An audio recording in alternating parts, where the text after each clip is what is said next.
Alright. I hope everyone can hear me. I'm on late. I got on late. I had work stuff I had to get out of the way. Alright. I guess we'll just get straight into it. Let's see. First thing, let me get the drawing stuff up, and then we'll start. Okay. Alright. Okay. Let's X this out. Okay. And then what we'll do is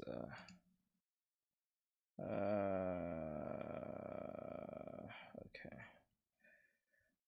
No, 2 seconds. There we go.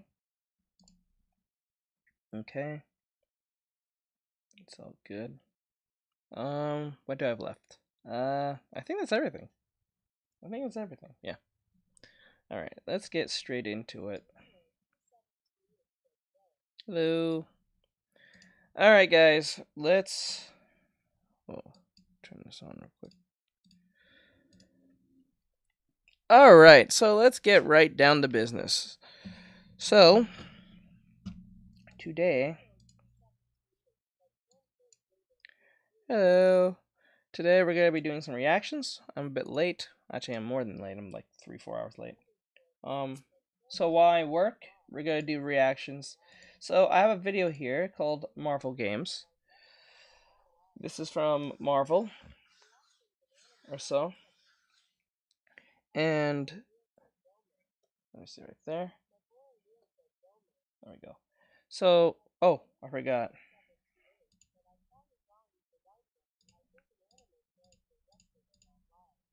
Yeah, but no one listens.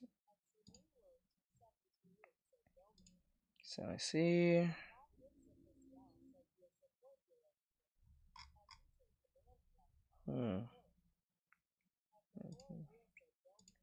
Let me see here.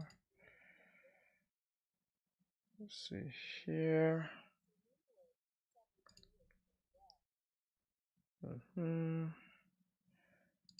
Here, real quick. Give me 1 second. I'm gonna do something real quick. There we go.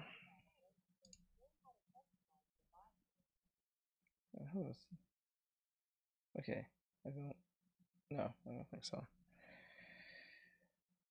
Let's just review for the next 30 minutes. Don't know what that's about. Anyway, so let's get straight to it. So, we're doing this reaction of Marvel Rivals. They just dropped this newest trailer for the season. There's some new characters that we're getting to see. So let's see what that's about. So.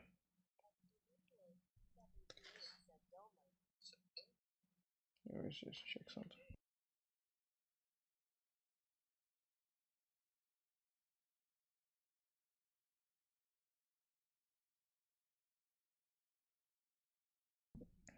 Okay.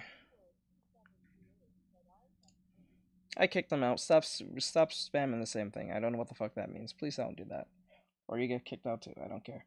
Alright, let's stick to the plan here. So, this is from Marvel Rivals, and they just dropped their latest trailer. So their latest trailer is something with new characters in the season, which I'm kind of excited about. So I don't know who's the new characters are. I didn't get the check yet. This is my first time seeing it. So let's just jump into it and get this on record. So let's do this.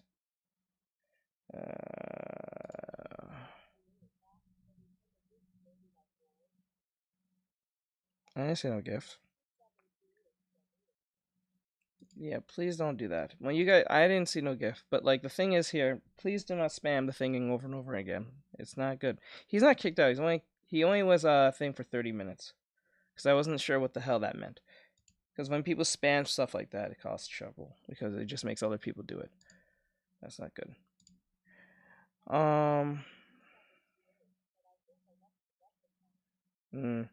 All right, let's jump it.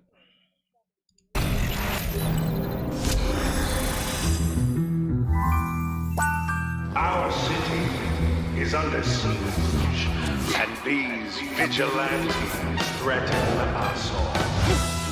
As your mayor, I will end this game of cat and mouse. So I guess it's Black Cat. I guess we're playing as Black Cat from the Spider-Man universe. Let's go. I think. Yep, that's Black Cat. Can't tell me. Aha! Just what the mayor ordered. God damn. Hiring God damn, she got the heavies. She's got the heavies. petty thieves while the city's in crisis. Why am I not surprised? How unexpected. You miscalculated.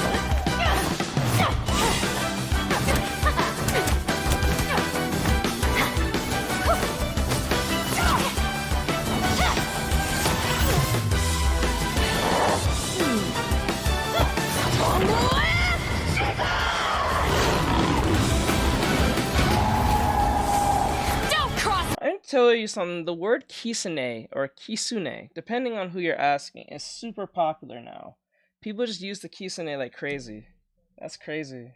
So that's so crazy.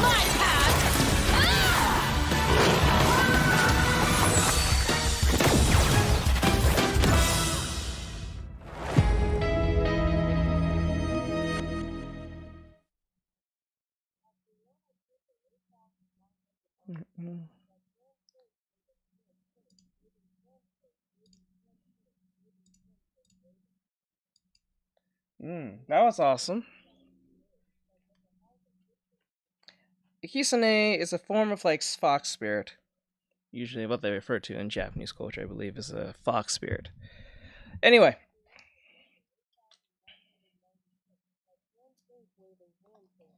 Hello, Rihanna. So that was pretty cool. Who's the other character, though? I'm not really familiar with the other character. Unless it's just a different design. I know who it is, but I don't know who it is at the same time. That's so awesome. So let's see what they have for the Marvel Rivals thing. I'm going to add this into the video. So let's see.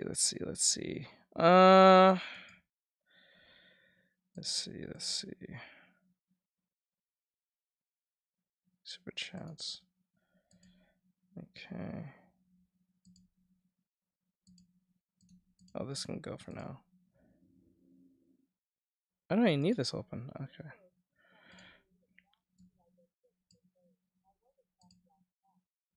No, you're fine. I think everyone wants to do that. It leaves context to the video, so like it makes sense.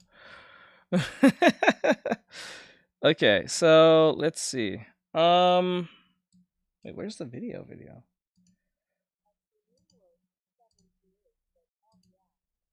Oh, there it is. So there must be a part 2 to this on what's different first look.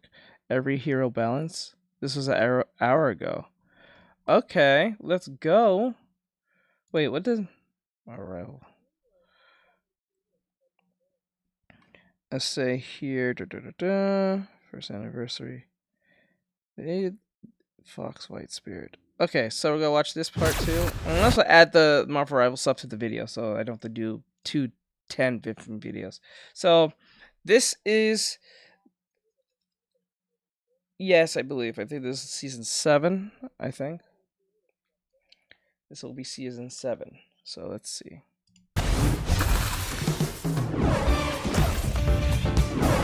White Fox here. The hunt begins. Oh, she's a healer? Ah, new healer! Let's go! New healer! Let's go! Never miss. Not really, no.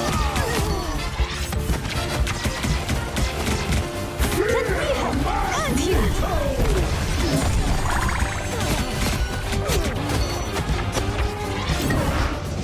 Ancestral power. And mine. The fox awakens. Come with me. I'm ready. Beware of the bullet hole. Silhouette Shivan. Execution. Whoa, go back. What the hell? The bullet hole.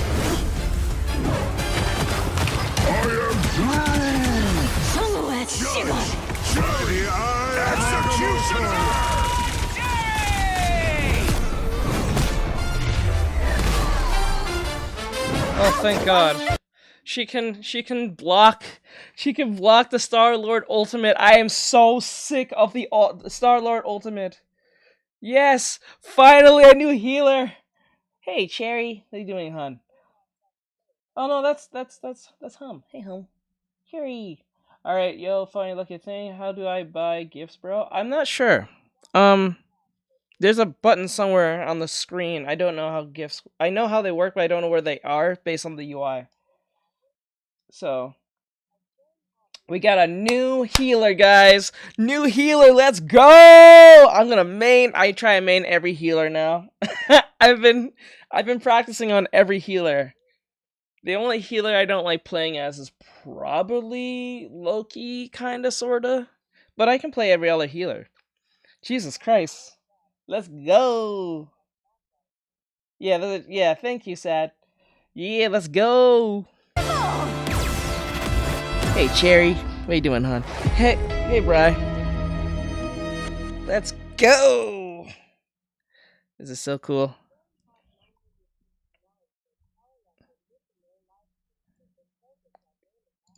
No, it's your fault. It's not your fault. I was about to say your fault. It's okay. You're perfectly fine. I have no problem with that. I'm not been keep up with my own schedule because I have a new thing I got going on and it's keeping problems up. Let me see. What was a? Let me see. Hmm.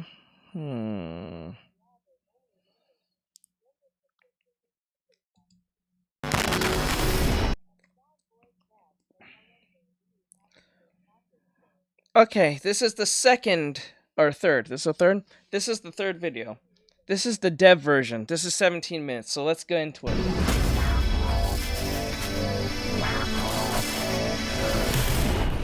Hello everyone, Guang Guang here.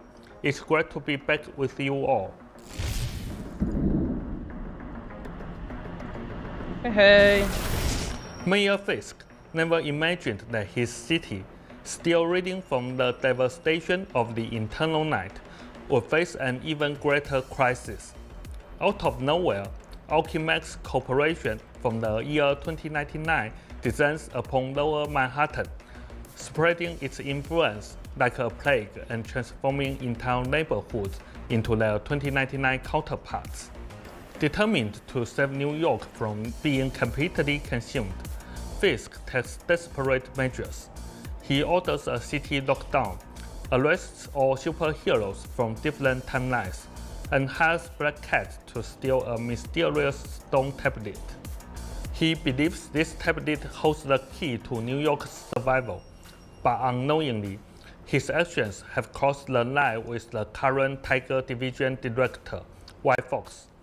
To rescue her captured colleague, Luna Snow, White Fox risks everything to infiltrate this barricaded foreign city. In Season 7, White Fox joins Marvel rivals. White Fox is a strategist who wields the power of her Gumiho bloodline alongside swift martial arts, adapting her combat style to fit any battle situation.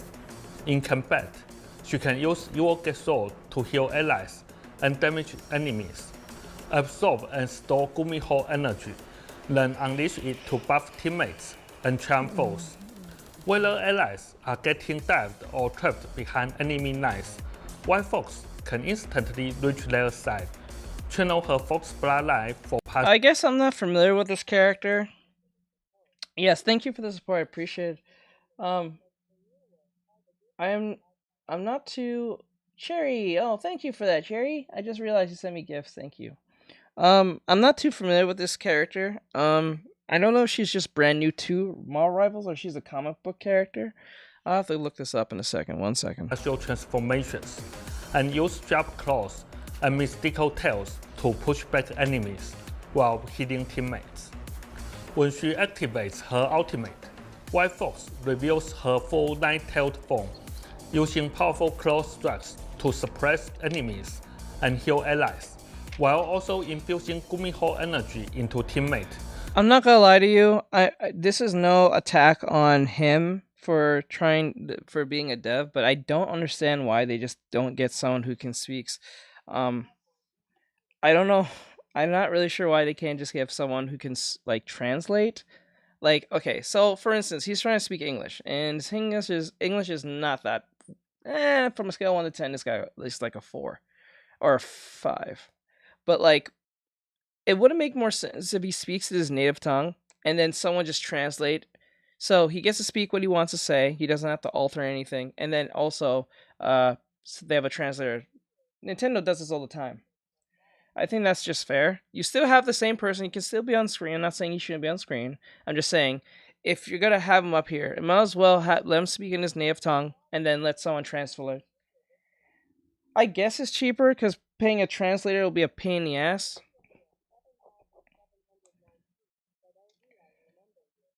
It would be a pain in the ass to like pay someone, but then again, we have AI now, so we may not even need to do it on all of that.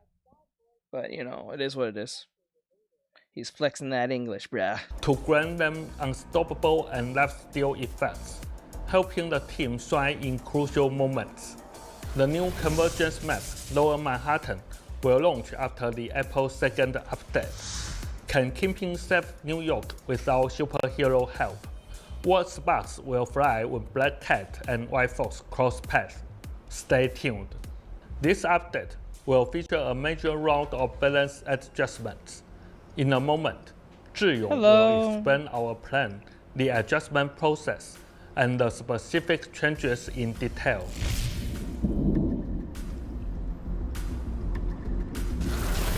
Photo mode in Times Square has helped everyone capture countless amazing moments. To make sure these memories last, Season 7 brings the album system. Now you can permanently save your Times Square photos to your album and revisit them anytime. You can also share your best shots, earning likes and interactions from other players. Let your photography shine across the Marvel Universe. Okay. Happy April Fools! Deadpool and his buddy Jeff have been cooking up a new special duo emote together, Jeff Rodeo, that other heroes can't wait Wait, to is that the imitate. new emote? Is that an Log in emote? from April 1st to April 3rd to claim this emote for free. Use the emote with friends in Times Square to earn units and title rewards. Alright, bro. Later. Later, my bro. For Season 7, we've prepared a batch of adorable new accessories for White Fox, Iron Fist, Hawkeye, Mr. Fantastic, Ultron, Adam Warlock, Penny Parker, Venom, Hulk, and Elsa Bloodstone. This will be released with the new update. March 17th. In Season 7, verified college students will get access to a new rotation of 10 costumes and MVPs. University students can verify with their education email to unlock these exclusive benefits. Now, I'll hand it over to Zhiyong for all the details on Season 7 team-up ability changes and balance updates. Hey Rivals, I'm Zhiyong, and as Season 6 comes to a close and Season 7 approaches, I'm here to walk you through all the team-up ability changes and our major balance adjustments, featuring a comprehensive and deep analysis of our balancing approach. Okay, guys, here comes the team-ups. Oh, here comes the team-ups. I am very scared of this. Let's hope not. Okay. White Fox and her Agents of Atlas teammate, Luna Snow, reunite in this new team-up ability. White Fox grants Luna a Spirit Fox that protects her. Luna can activate and send out the Spirit Fox, which travels in a straight line, passing through both allies and enemies, healing teammates while damaging and briefly charming foes. After launching the Fox, Luna also gains a movement speed boost for a short duration. Wait. Go back. What the fuck? Hawkeye While briefly charming foes. After launching the Fox, Luna also gains a movement speed boost for a slice and enemies, healing team her. Luna can activate and send out the Spirit Fox, which travels in a straight line, passing through both allies and enemies, healing teammates while damaging and briefly charming foes. After launching the Fox, Luna also gains a movement speed boost for a short duration. Storm channels her elemental power into Adam Warlock with the force of a swirling cyclone. When Adam uses his soaring surge ability, his movement speed is increased. While flying, Adam leaves behind a charge trail that heals and speeds up allies who pass through it. How would you spell his accent? How would you spell his accent? I mean spell. Jeff-Nado is set to dissipate and be removed from play. Duality Dance has danced its last dance for now and is leaving the stage. Alright. Season 6 saw the arrival of Deadpool and Elsa Bloodstorm. Deadpool, as our first triple hero, brought teams more tactical flexibility. Thanks to his unique upgrade system, Deadpool can fulfill a variety of positions as matches progress through choosing different progression paths. His ultimate ability breaks the usual energy cycle, offering new ways for teams to break through enemy lines. Elsa Bloodstorm is a new hitscan duelist. She builds up instinct in battle and uses her expert hunting skills, switching between her elephant gun and shotgun to pressure enemy flank lines. Unleashing the grad trucks at the right moment can be devastating to the enemy team.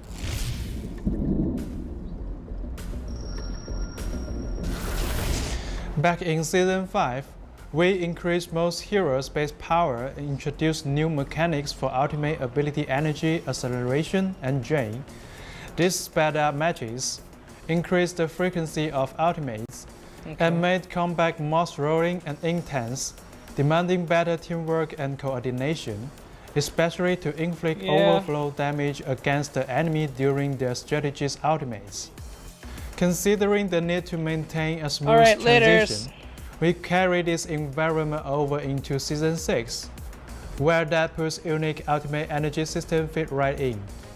But there is a trade-off.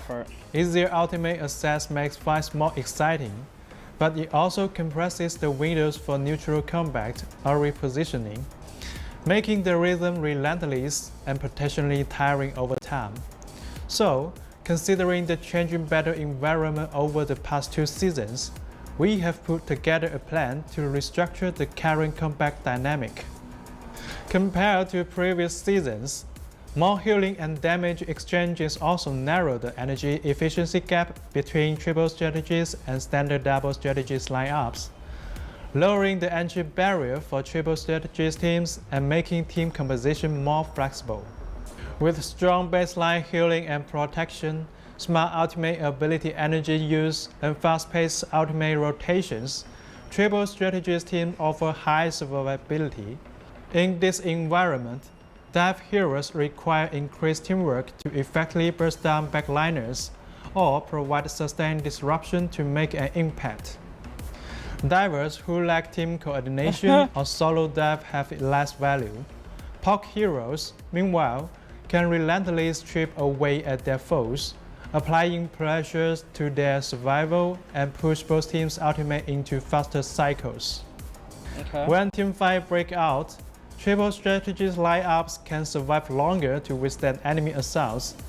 After absorbing this onslaught, they can unleash a powerful counter-attack, relying on Vanguard and Duelist ultimates to turn the tide of battle. And while this is strong, we have heard the community thoughts about the playstyle, so let's look at some data on how much this truly affects the battlefield.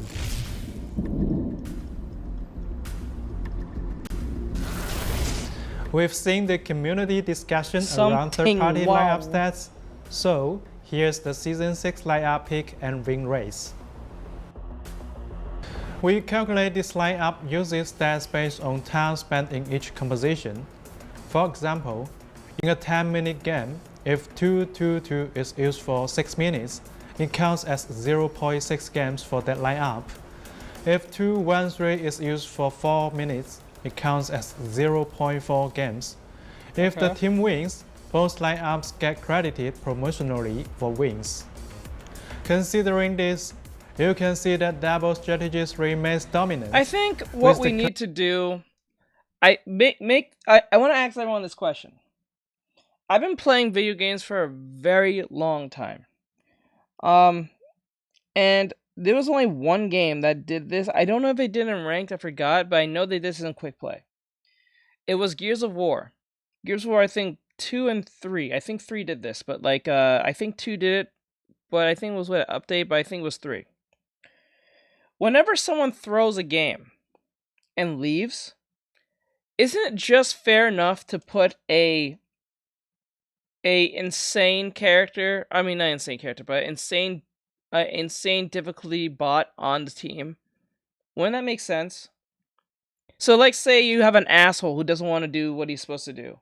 He throws the game, he leaves, he disconnects. Now you're at a disadvantage now because, well, obviously that makes a lot of difference, right? So, would it make a lot of difference if you put a bot as a replacement? Because it's kind of insane how every time this keeps happening. Because a lot of people, I play a lot of games, and a lot of people either disconnect or throw because, and this is the weirdest part, we can be actually winning the game. If we get stagnated about more than probably a minute and a half, there's like, say there's 4 minutes left on the clock, and then we're doing well, we're pushing the point, and then we get stagnated for like probably a few minutes longer than was needed, but we still was able to push it. But sometimes there'll be people who will just literally throw the game.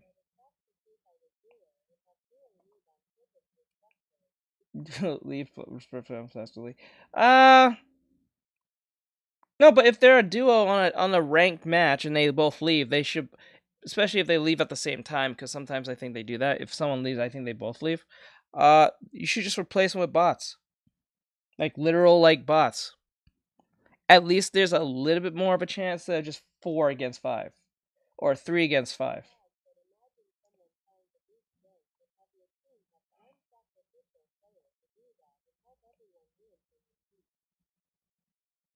I don't know. I don't think. Do people do that? Like, I know that Gears of War used to do this. Like, if you were to leave a ranked match or at least a match in general, they would replace you with a bot if he was gone for more than, I think, a minute or 30 seconds. I think that makes sense. Because, like, I think that makes sense. At least you have a full team where, even if the bot's totally horrendous, at least you don't feel like you just totally got thrown off. Some get. Let me see some. Yeah.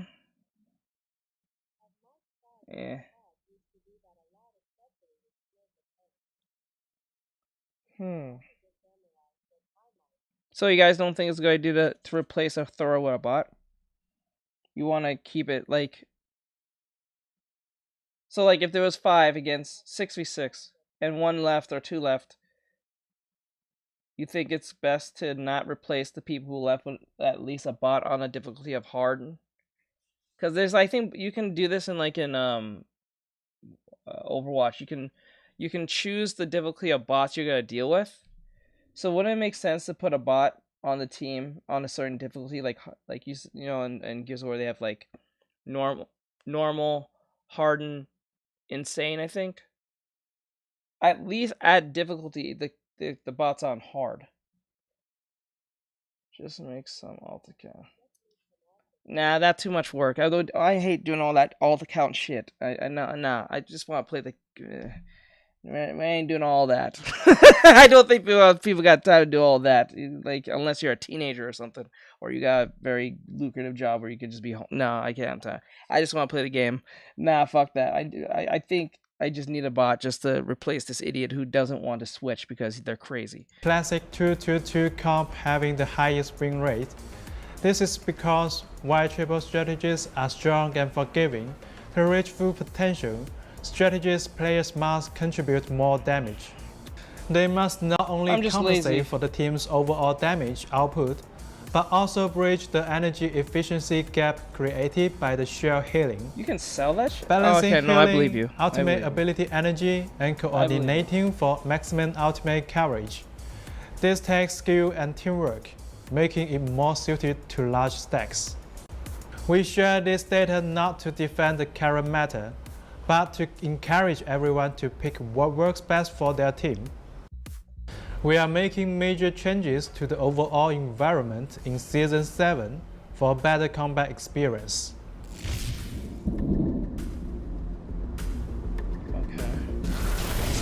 We are reducing overall ultimate energy gain rates by about 20%.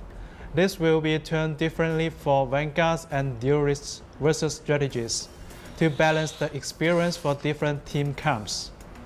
For Vanguards and Duelists, damage to energy conversion will be reduced more, while passive energy region will be reduced less, resulting in maintaining the overall cut to around 20%.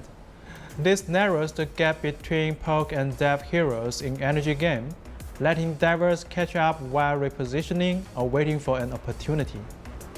For strategies, damage and healing to energy conversion will be reduced less, while passive energy region will be reduced more, for a seemingly about 20% total reduction. This change rewards teams for successfully isolating, blocking, or diving enemy strategies healing, and after the distribution of limited healing energy, makes triple strategies teams' ultimate rotation less frequent due to low passive region. This is a foundational change, and we will be monitoring it closely. Our goal is always to encourage lineup diversity, not to simply kill off triple strategies comps. Triple strategies teams will still offer high survivability through regular abilities, but may lag behind Vanguards and Duelists in ultimate cycles. Of course, there will always be exceptions. For example, a highly coordinated comp containing Gambit, Loki, Mantis will remain strong with good teamwork. Okay. Range heroes have a vital role to inflict sustained harassment. They are required to check flyers and preemptively soften up divers. If you buy some booster This strategy play elevates and the win, you can constant quickly threat faced win by the backline, if you have a helping to reputation. maintain Yeah. a smoother overall pace of confrontation. We don't want a scenario where divers listen, or I don't flyers like. I think it's insanely insane to pay someone to play a video game for you. That is so weird. We live in a very strange future where you can actually pay someone to play a video game ranked for you. That is fucking... completely dominate the battlefield, which will be exhausting for everyone. So, we are cautious with adjustments to poke heroes, ensuring fair play and dynamic engagements. We already nerfed some ranged heroes in Season 6.5, and based on the combat data, their win rates have shown a marked decline, so we will exercise caution in adjusting the ranged heroes. In Season 7, we will be nerfing Winter Soldier and Elsa Bloodstorm, while thank buffing God. Hawk, Blade, Black Panther, Duelist, Deadpool, No! and others. No! However, No! Fuck Black Panther. I know you're gonna say skill issue. I don't give a fuck. Fuck him. Fuck Black Panther. Fuck him. Fuck him. As a main support, I'm tired of him. Yo, I remember I got 3 backliners on me. That was crazy. Like 2 days ago. Was it 2 days ago? Yes, I think it was 2 days ago. I was playing on support. I had a Spider-Man, a Black Panther, and a Magic just backlining the shit out of us. That shit was crazy. I can't, bro. Yeah, but Chadwick is not alive playing Marvel Rivals. He has nothing to do with this right now.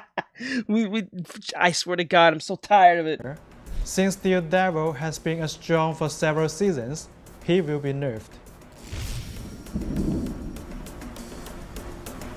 If he was playing it and he killed me, I would say Beyond nerf these broad him. changes, Nerf. in Forget Season Black Panther. 7.0, Nerf him. Doctor Strange and Vanguard Deadpool will be nerfed, while Iron Man, Scarlet Witch, and Luna Snow will be buffed. Emma Frost, Magic, Gambit, Invisible Woman, and others will receive training for the new environment. Gambit's ultimate is the main focus for his nerf.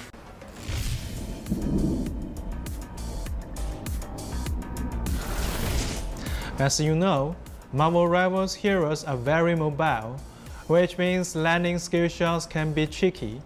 That's why control effects are built into many kits to serve as a baseline guarantee for their skill sets. But as the hero roster grows, so does the number of CC effects, leading to negative gameplay experience when they stack. So, we are planning a new core mechanic change. If a hero is hit by multiple control effects in a short time, subsequent controls will be weakened. Since this is a big change, we will test thoroughly before rolling it out, targeting Season 7.5 if all goes well. As always, this isn't everything. For full detailed balance changes, check the upcoming patch notes. We will also be releasing the Season 6.5 hero pick and win rates very soon.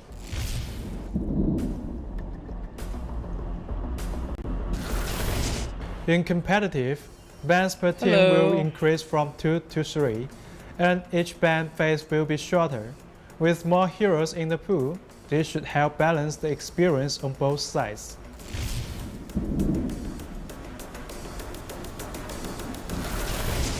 In Season 7, placement matches will now factor in personal performance. What goes it, After Sky? you finish all 10 placements, the system will evaluate your performance in those matches and adjust your starting rank accordingly. Good performance means a bonus, poor performance a slight reduction, up to a max of 1 division either way.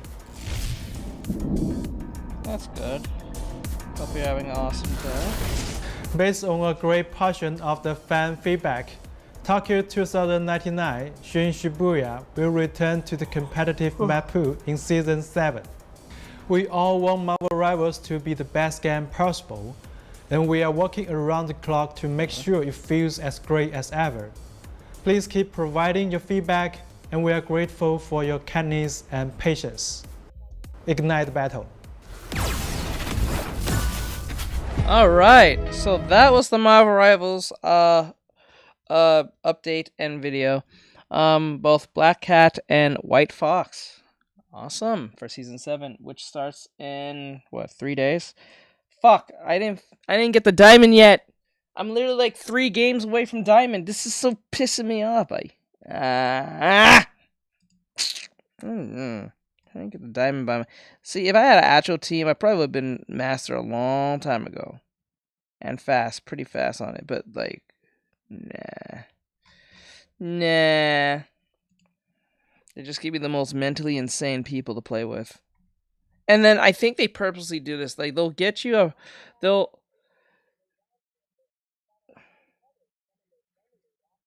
Okay, bud. You'll feel better. They broke their promise. Okay, so, yeah, that was horrendous. Alright. Let's see. Okay. Oh, if you like this, like, subscribe, share, follow, and comment. If I choose to put this on the channel, on the reaction channel, we'll see. But it is what it is. No. So, what the hell? Did Overwatch get new skins?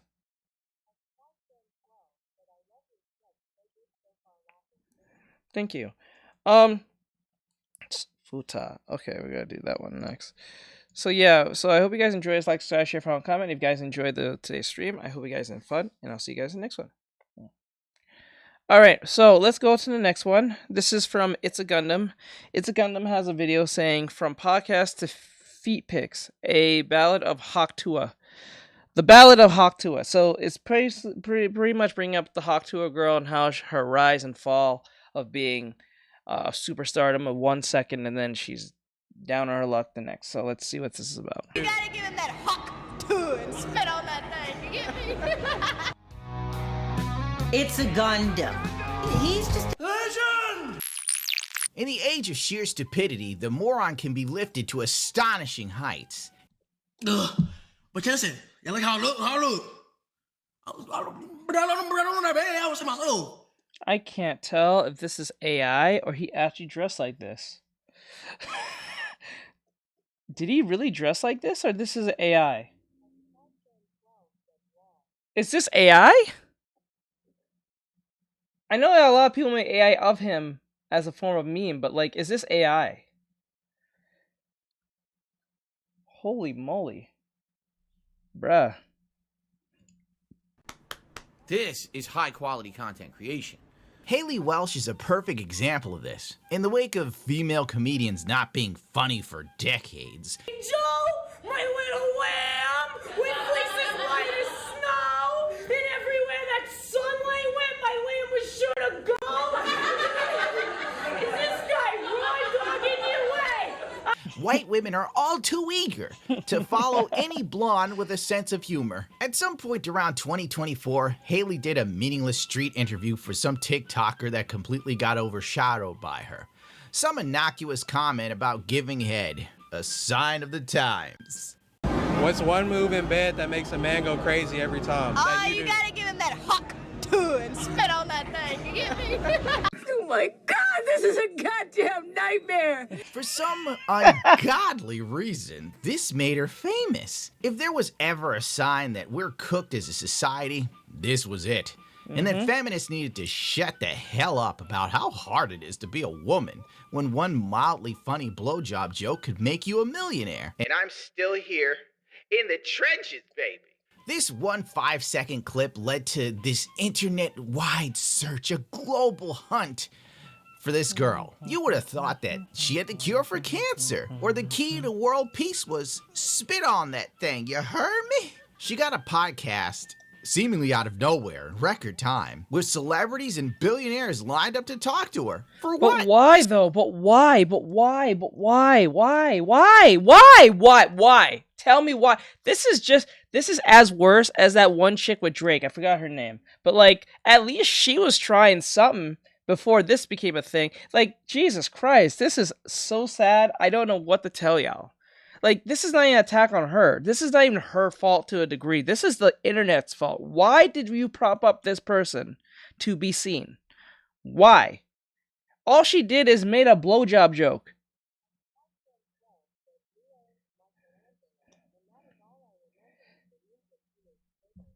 In the Renaissance. This is a girl known for sloppy toppy humor. All of a sudden, the world's most powerful and wealthy elite needed to sit down and powwow with her. Do you do anything with crypto? Yeah, I do a lot with crypto, actually. I've got... You're talking to Mark Cuban? What the fuck? What the fuck? Why is she being propped up in the first place? There was no reason for her ass to be propped up in the first place. This is not even jealousy. It's just odd. This is odd as fuck. That is the most oddest thing ever. Imagine all girls started making is just blowjob jokes just to be in her position. That'd be funny. Kind of Bitcoin and Ethereum. Oh, it was not, and she was not even funny. She just made a literal innuendo. That's pretty much what she said. It wasn't even all that funny. Coin, can I give you some tokens? Yeah, I'll give you my wallet. I'll give you my wallet. Okay. In the business, we call this foreshadowing. She became an industry plant in a nanosecond. Mid-white women were gaslighting themselves into thinking that she was funny, witty, and smart. In actuality, she was a country bumpkin. Yes, I am. A real-life Uncle Baby Billy. And ironically, she was just as scammy and business savvy. Colds, flus, streps, even COVID. Every disease cured with ease by this blessed formula based on ancient scripture. This shit was complete nutso-butso, my dude. The girl was literally handed fame and fortune on a silver platter. And like all women with more money than sense, she fucked it up in record time. She should have stayed where she belonged, working in that mattress warehouse or some shit. I mean, we really did pull some trailer trash and put it in the upper echelons of entertainment. Daddy, chill. So I wanted to start my podcast out here in Belfast, Tennessee, where I was born at and where I've been ever since until a few weeks ago and everything changed. No, really, I even learned that you can't bring a box cutter on a plane. I just said She then pulled a Logan Paul. And ironically, she hung out with, like, the Paul brothers, by the way. And she launched a shitcoin. Now, most people in social media and content creation wait till they're too big to fail before they do something this dumb. But not Haley. She had so much smoke blowing up her ass, she was legally registered to be a chimney. Let me copy pasta. 50 comments from this post will be chosen for free double L claim. Launching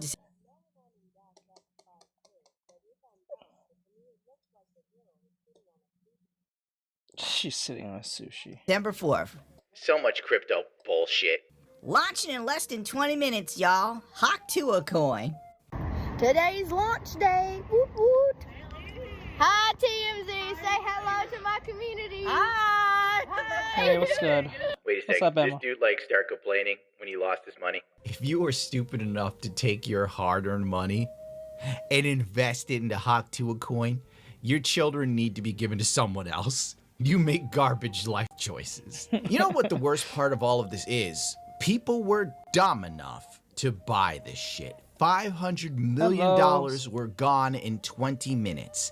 I don't feel bad for anyone that lost their money on this. You put it into a chick famous for talking about giving head. Like, where was your brain? Would you give your life savings to a hooker on the streets? Because it's literally the same thing, except I would believe the hooker was better at the job. She has more life experience. You may as well taken that money and set it on fire. It would have yielded you the same results, but at least you would have got a show. Oh, you take this too serious, Gundo. Foot pics are cheap. CoffeeZilla then got into the mix, and Haley does what women, when they're faced with the consequences of their actions, do best. She dips. I have questions. I'm raising my hand. Hey, guys. What CoffeeZilla? Hey, this is one of the most She's pissed by that response. Oh, God. You gotta give him that hot mix. And Haley does what $100 million was your brain. Would you give your as well coffee's? I have questions. I'm raising my hand. Hey, guys. What CoffeeZilla? Hey, this is one of the most miserable, horrible launches I've ever seen in my life. Okay, then why the f are you on? How dare you go snooping through my finances? I've been tracing it on chain for a while. You guys generated over $1 million in fees while y'all's fans got rug pulled. There was snipers, but there was also insider trading directly linked to y'all's creator account. What are you guys doing? Shit. No, that's not true. Curious, like, not for the Oh, token price shit. itself, but just in terms of the fact that there's fees that are being generated, there's an actual, like, Hey source guys, of income. I hate to interrupt you, Nick. Hello there. But Yeah. anywho, I'm gonna go to bed, and I'll see you guys tomorrow. What? What? Oh my God. Bitch!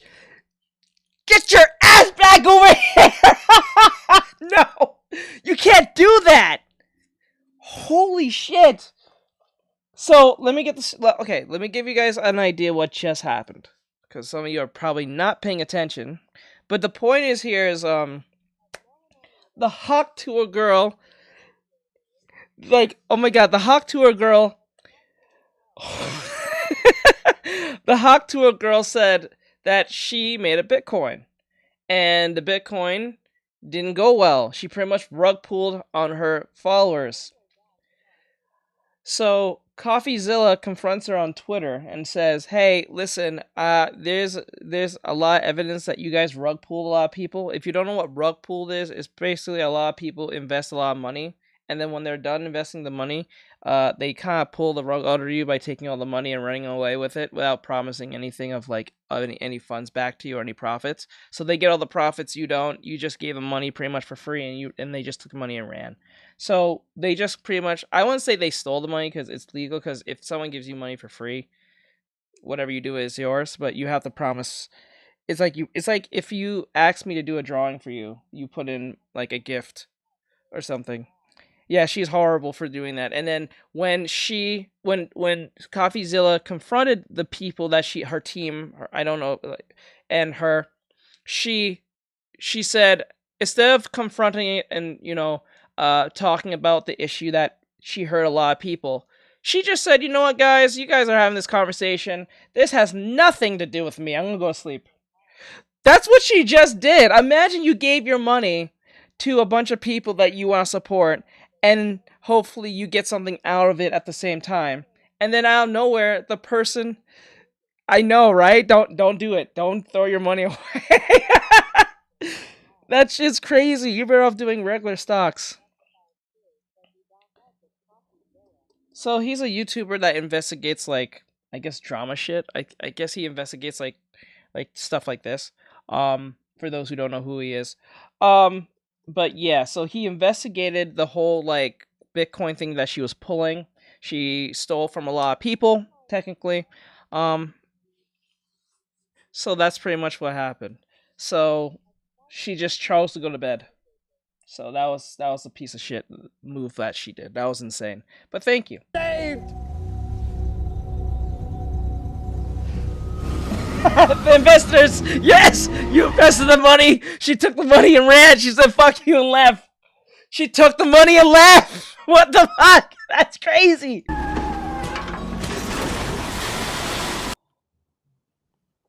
Okay.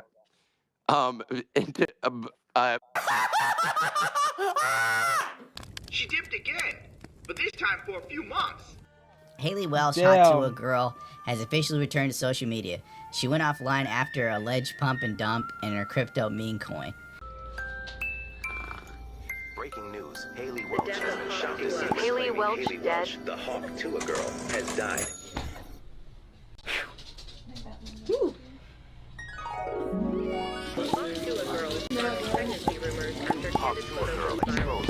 Oh, my bad.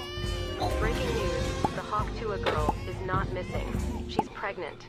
I don't know why you like the person in the first place. She just said something silly. She's not a likable person. I think that's the problem with us as the internet. If someone does something that is kind of funny or kind of thing, we end up liking them. There's nothing to like.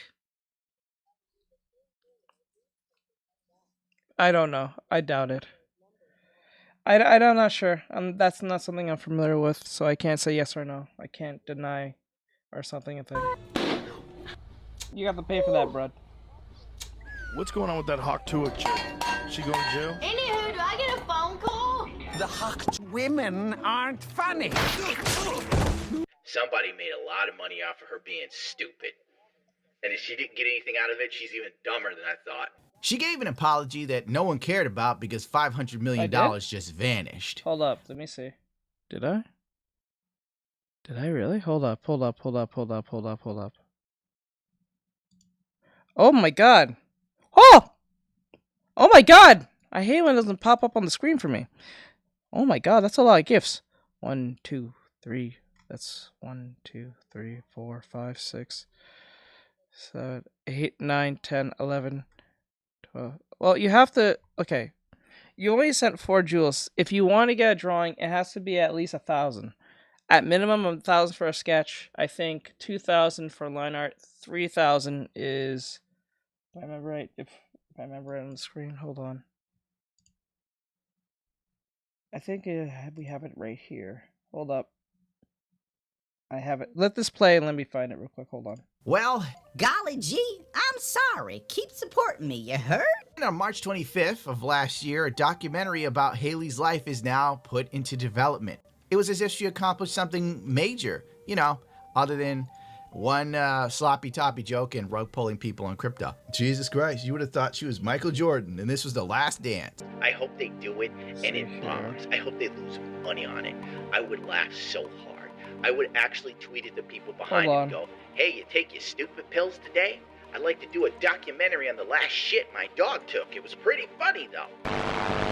Hawk Tua Girl got an award in Nashville for being a straight up motherfucking dick pig. You heard me? Hey y'all, we're on Broadway where it all started, and we're about to get presented a plaque from the mayor himself. All right, as the official mayor of Nashville.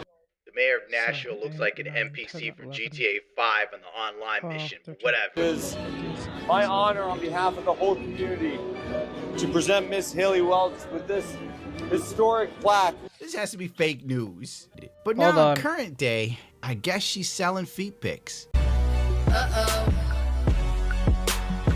Donor alert.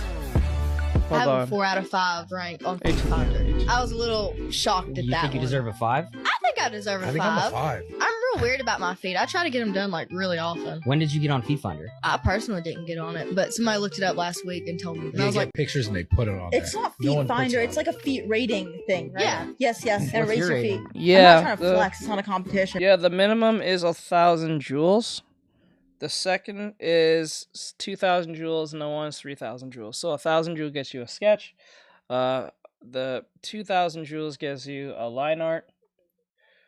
3,000 gives you with the line art and what do you call it? Basic coloring or base colors. Said that wrong. There you go. So if you want me to draw Goku, like many other people have done this, they have paid. You can use the GIFs, or you can go to the Ko-Fi description. It can show you exactly the pricing that's on there. So if you're wondering what that price is, there you go. So it is what it is.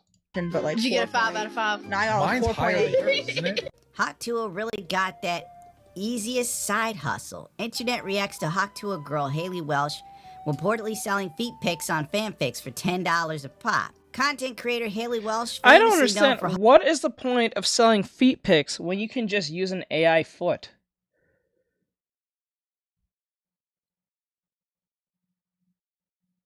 I don't even see the point of selling feet pics. You can just literally put in feet pics on the Google and you get it for free.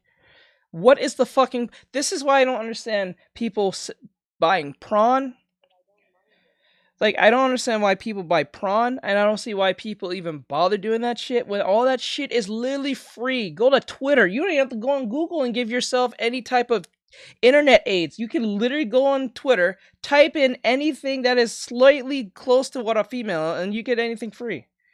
So it doesn't make any sense. Thank you. It doesn't make any sense. Hawk Tuah, yeah, is reportedly selling her feet pics for $10. Jason Schreier was said to be number one on the pre-order list. Following this, Welsh became a popular online figure and launched her podcast, Talk Tuah. However, the content creator, courted controversy. Her crypto meme coin, Hawk Coin, we already know. February 25th, 2026, she took to Instagram to promote her fanfics account.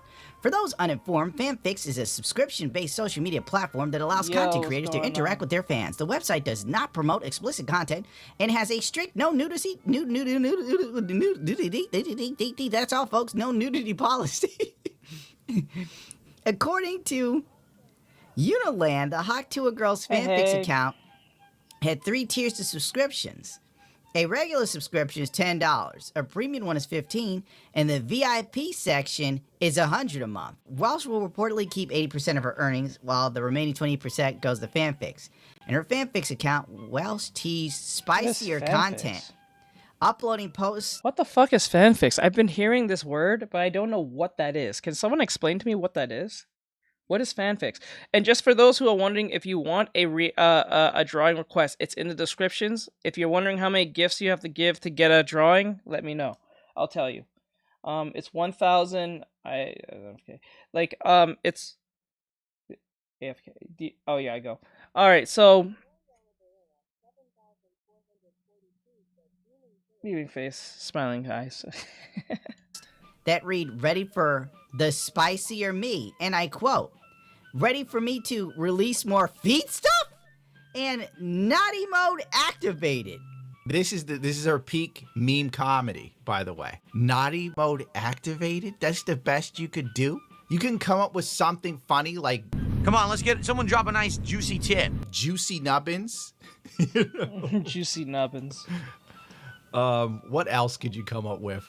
Toe-tastic Tuesdays? Come on, girl. Off the top of my head. 1 second, you're the center stage of every podcast show and event. The next second, you're selling feet pics. Life comes at you fast. It's Hawk Tuah 2 toes.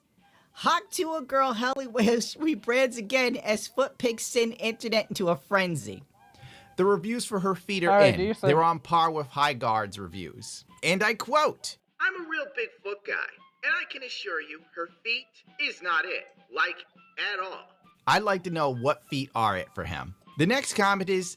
mid. Could you imagine being a mid-foot girl? That's like some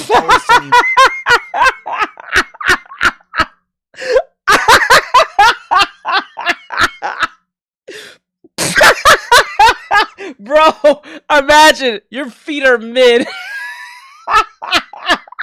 They're fucking feet! Imagine! Someone says, man, bro, or you're talking to a chick, you say, your feet are fucking mid. Oh my god. That would fucking suck. In Philadelphia shit right there. Also, I'm gonna become a foot Lego girl. Pixar feet! Lego Pixar feet, bro. She takes when she's supposed to be kind of cute and spicy. actually, Like, what is this? What's spicy about this? I see an average-looking white woman posting Did on you? Tinder. No, That's what I no, see. sad boy. Did you really put in money into her coin, please? You didn't, bro. You're fucking lying. Don't lie to me. You did not give money. You didn't give money to the Hawk Tour girl. Please tell me you didn't.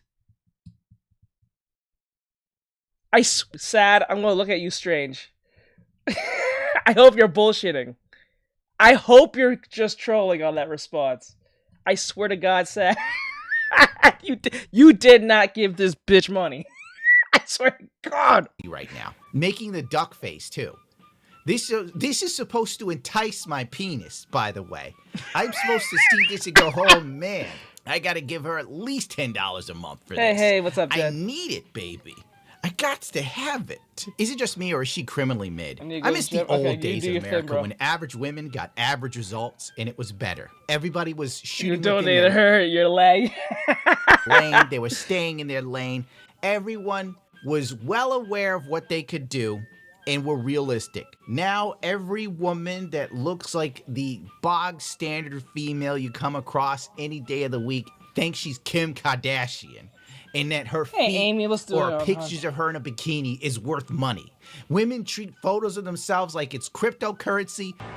Stop them! Well, anyway, that's right. Baby girl is now selling feet pics and her bikini shots for $10 a pop. And you know what feet lead to, right? Buttholes and toes. They go hand in hand. Damn! Damn! Buttholes and toes. And in e-girl land, as we all know, she girl bossed too close to the sun. And at the end of the day, she probably has more money than the rest of us, so she's already won. I am out of here, dude. Oh, I swear to God, I hope you're lying. I just hope you're trolling me. Going to the teacher. I guess. Okay, I guess. Alright, so with that said, like, subscribe, share, comment, if you guys enjoyed this. This was the reaction to the Hawk Tour thing with It's a Gundam. I hope you guys enjoyed this. I'll put this on the reaction channel, all great stuff. We're going to go to the next one, and thank you for watching, and I'll see you guys in the next one. Cool. Alright, so we're going to the next one, on to the next, on to the next. So, there was a bit of a issue, or discrepancy, is that the right word? That was going on with the author / creator of Gacha Kuda. So for those who don't know, the Gacha Kuda creator is sick of us Westerners. I don't really blame her. We are fucking annoying. Laters. And we're gonna hear what's going to be said here. We already talked about it technically with Just Jinx. My foot fight. Oh God. You something else. Just Jinxie. We did that video already, but some new stuff came out and it's kind of insane. So wait, where was it? I think it was, who was it? Said it. I saw it earlier. It was Chibi Reviews. Okay, it was Chibi Reviews? Wow, I'm so excited to make a Gacha Kuda OC. I love the work, the offer. When you get done pouring blood, sweat, and tears to create a fan-made cover to show your love and appreciation for a series that inspired you, only to be met by Kalerana themselves with an AA-12 with a switch pointed at you, dingling because people only care about OCs, apparently. Then you got this, just shut up and write your manga, bruh. Why does it even bother you? Never seen a mangaka hate their own fan base this much, multiple flags in the profile. Then you have, this bitch sucks so much, bro. I hate that Gachiakuda is so good. LFMAO. Nothing about this moron is appealing. Just an absolute... I'm not gonna lie. If this keeps continuing, she's gonna be the next, I would say, in a weird way, J.K. Rowling. And I feel bad for her because she doesn't deserve that, nor J.K. Rowling. But, like, the thing is, you know, the thing is, this is what happens when you make a show that leaves everyone the possibility to become someone. So, like, J.K. Rowling, for instance, is an example, like Harry Potter. Anyone can be a wizard type shit. A writing service? What do you mean? The fan thing? Oh, okay. So, like, when you make a show like an Avatar, or like anyone can be a bender, like to a degree, or anyone, well, not anyone, but then again, I think you have to be born with it. But let's just go with that. Anyone can be a bender. Anyone can be a giver. Anyone can be a wizard. Anyone can be a specific thing or in a specific faction. That goes for Soul Eater as well. When this type of thing happens, what's going to happen is, like, a lot of people are going to make OCs just around that concept alone. And once you let that happen, a lot of people is going to make OCs like crazy. Is that what that is? Oh my god. That's write stories on her feet. That's a thing? Dredge of a person. Fantastic artist, though. So, if you haven't gotten the point, there is a lot of people, a certain selective group of people, that are absolutely crashing out over Keirana, the author of Gachiakuda, making this statement on February 19th late that night. And I'm going to read this post, and then we're going to dive headfirst into kind of how we got here in the first place. So, I have previously asked people not to turn the cover design into a template, yet some are still doing it. Comments like Gachiakuda is only popular because of Gachiakuda OCs, or are you denying our creativity, are missing the point. Please understand the boundary between fan works and the official material. I am using a translation app. So, want to know something that is very telling about this? I will let Lavender here really just say it like it is. Tweeting this in English says everything. I would like to point out, this is Keirana, the author of Gachiakuda, aka Japanese female artist. And if you go to their social media account, they pretty much always straight up post in Japanese. It's always in their native language. So for them to address this situation in straight up English, I think showcases the select group that is causing these issues to begin with. It's not the Japanese community. We all know what community it is. And I'm just gonna point it out. It is the community that left My Hero Academia and shifted over into Gachiakuda, Don to Don, and JJK. That's exactly the community that is now associated with Gachiakuda. And there is a lot that's been happening to this offer for the last few months, actually, which I want to point out with a post I made yesterday. So, I said this, breaking news, Gachiakuda offer Keirana directly tells people to stop taking her artwork and tracing it to make their own OCs or materials. This post comes after the offer had to clarify that she's not non-binary in an Instagram post, and before that, her character Tamsi isn't trans over a month ago. And for those that don't believe me, here's proof. This is an Instagram post she said when she felt that the internet was calling her non-binary, and she's like, wait, what, really? And this caused a big stink in the community. For a few years now, the community in the manga community for Gachiakuda has had this headcanon of the offer, that this offer is not. I find it funny when people like these fandoms, like from the MHA and the Gachiakuda. Gachiakuda is being pulled in. You know what's happening? Gachiakuda is being pulled into the MHA fandom by force. It's not even like a natural ability like what happened with MHA. It's just being pulled in. Just pulled in. It's just getting pulled by the legs. Right? So what's funny about that is the frustrating part about this is like how can I put this in a way that doesn't sound...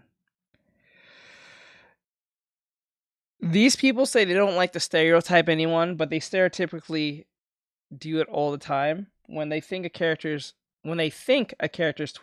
queer or something like that, they want to claim that character. But when the artist or the creator says no, that character is not that specific thing you guys are speculating on, it doesn't matter. Thank you. Non-binary, but come to find out that is completely inaccurate, and this was just a headcanon, and people were crashing out about this over a month ago. Then, just briefly after that, you had this, to where you had the Gachiakuda offer clarifies officially that Tamsi is not transgender, and this is exactly what they said in their post on Twitter. I don't know if they still have it up, but it was there, and I remember recording a video and showcasing the post. But this is what she said. They're saying things like Tamsi is transgender. One second, I don't think that's the case at all. And so right here indicates, once again, more headcanon that the fandom had that got instantly crushed by the offer. And so we now have another individual showcasing, once again, that the community, the English community that is associated with Gachiakuda is so unbelievably toxic, trampling on the offer's overall identity, trampling on their characters, trampling on their artwork. It is absolutely disrespectful. Yeah, they like doing that. They like to do that because they like to stereotypicalize a lot of characters. And when the author who says that's not what they are, they just ignore the author and do whatever they please and just run with it. It's horrendous. That's a horrendous way of doing things. But those same people, if they was writing characters and they had like a story and something and people started altering their stuff, they'll call them racist, a phobe, this or that, all the different names. So it's the irony is hot when it comes to these people. These people are insane. Been going on in just the last few months alone with this series. And I do think if there is one thing I would take away from, for instance, this post, I want to back up here from this person with all these flags in their profile, I do think that there probably is maybe some gradual resentment or build-up for the offer towards their English fan base. Now, I'm probably putting words in the author's mouth. Arthur, that's the character. potentially likely, Author, but you have to admit, writer. after 2 months of continuously calling this type of stuff out, especially to the English side of her own fan base, I think there is going to be some form of friction eventually to where she won't want to associate with them anymore. I mean, there is a reason why Japanese authors don't normally communicate with their English fan base. There is a reason why Taite Kubo went off for a while and didn't really have a social media account. There is a reason why you have Horikoshi doesn't really communicate with people in the English community as well. It's because of stuff like this. You have this toxic group that just goes above and beyond to showcase how mentally ill they are about how they handle fictional characters in comparison to handling real people. They treat real people like absolute dog water and treat pixels like they need to be protected entirely. And it's just absolutely insane the amount of crash out that's been happening thanks to the offer making this post. And I'm gonna be honest with you, I can't even showcase the quote retweets on this because it's so overwhelmingly racist that I would instantly have this video taken down if I was to even showcase what is being said in these quote retweets. But to give you a gist of what is being said, people are being really misogynistic, racist, and just completely hateful towards anime manga in Japan itself. It's legitimately hate. No, it's usually really bad. You can't, but you usually can't. It's like you usually can't. She made. Yeah, you're right. She did made. She got death threats. You made it when you get death threats, I guess. Obviously, there is people trying to defend the offer as well within the quote retweets, but it's an absolute huge mess. And I cannot help but feel bad for this offer because the fact that they had to directly make this statement in English says everything. And it's just so crazy how people are thinking the reason why Gachiakuda is popular is because of the OCs people are making with Gachiakuda's art. That's just such insane levels of delusion. I don't think that's true. I don't think it has to do with their so-called OCs. If anything, I really haven't seen a lot of Gachiakuda OCs. I just see a bunch of AI Gachiakuda shit on Pinterest. It's fucking annoying. But majority of them are AI. So I don't know where these OCs are coming from. Which one? Which anime? Yeah, it's weird because the weirdest thing about this is like, I only see a bunch of AI Gachiakuda stuff on Pinterest. Now, I know not a lot of people on Pinterest probably are talking about Twitter. I'm not on Twitter like that. I should be, but then again, I don't even know where to begin on I just don't see because it. it's like, you realize how Actually, I see more people, I see more TikTokers dress up of what their OCU is and then have like some type of item in their hand. That's as far as it goes, but I don't ever see like any true artwork from OC people. Probably I'm not looking hard enough, or I don't get recommended that type of shit, so. And you are to think that you tracing the offer's artwork, their cover, their logos, and everything, pasting their potential signature on the art, and then saying, oh, the only reason why Gacha Kuda is popular is because I traced your artwork and I posted my OC on Twitter. That is so much delusion. These people need to be locked up in asylums. I'm going to be honest, straight up, because that is crazy. Like, actual unhinged shit to see from people that they're actually going that far.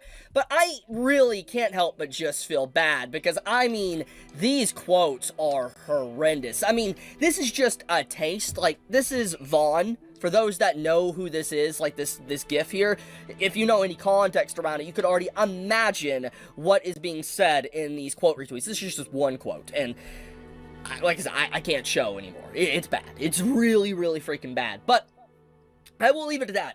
I wanted to talk about this, kind of shed a light on just how toxic this situation is, and how Gacha Kuda's community, I would have to say, is starting to get worse than My Hero Academia's. And the reason why I say that is because Horikoshi didn't communicate with his English community. Keirana is trying, but clearly trying should never have happened, because look what we're getting now. So, I'll leave it at that. You all, if you enjoyed the video, leave a like, please subscribe. It does help me out a lot. I would greatly appreciate it. Chibi out. I don't think he does, but he probably knows who he is. Alright, so that was the whole Keirana situation. I don't know, this was from 3 weeks ago, so I don't know if this is actually more relevant what's going on. So I'm not totally sure. I don't know if I should add this to the reaction, because this is 3 weeks old, so this is probably even old stuff.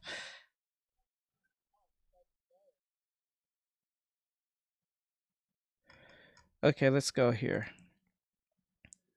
So if I decide to put this on the stream, like, subscribe, share, follow, on the reaction show, like, subscribe, share, follow, comment, I might find another video similar to this, because I feel like this is a little old message, information. So I just saw a video from Domo Senpai. He's gonna talk about it. He's very much a Gacha Kuda creator. I think most of his work comes from Gacha Kuda. I think he does other things, but let's just run with it for right now. I gotcha. So this is from Domo Senpai. Yes, I did. I did it on stream and everything. What the fuck? Okay, we'll get to that in a second. I just saw that message just now. Like, what the hell? Did he really do that? Okay, so this is from Domo Senpai.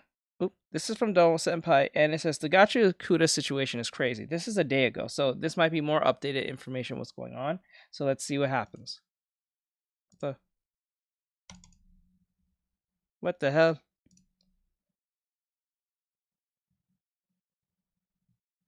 No! Did you crash? Okay, let's... Okay, it was just... I think it was just Google that crashed. Okay, for a split second. Okay. Situation is crazy.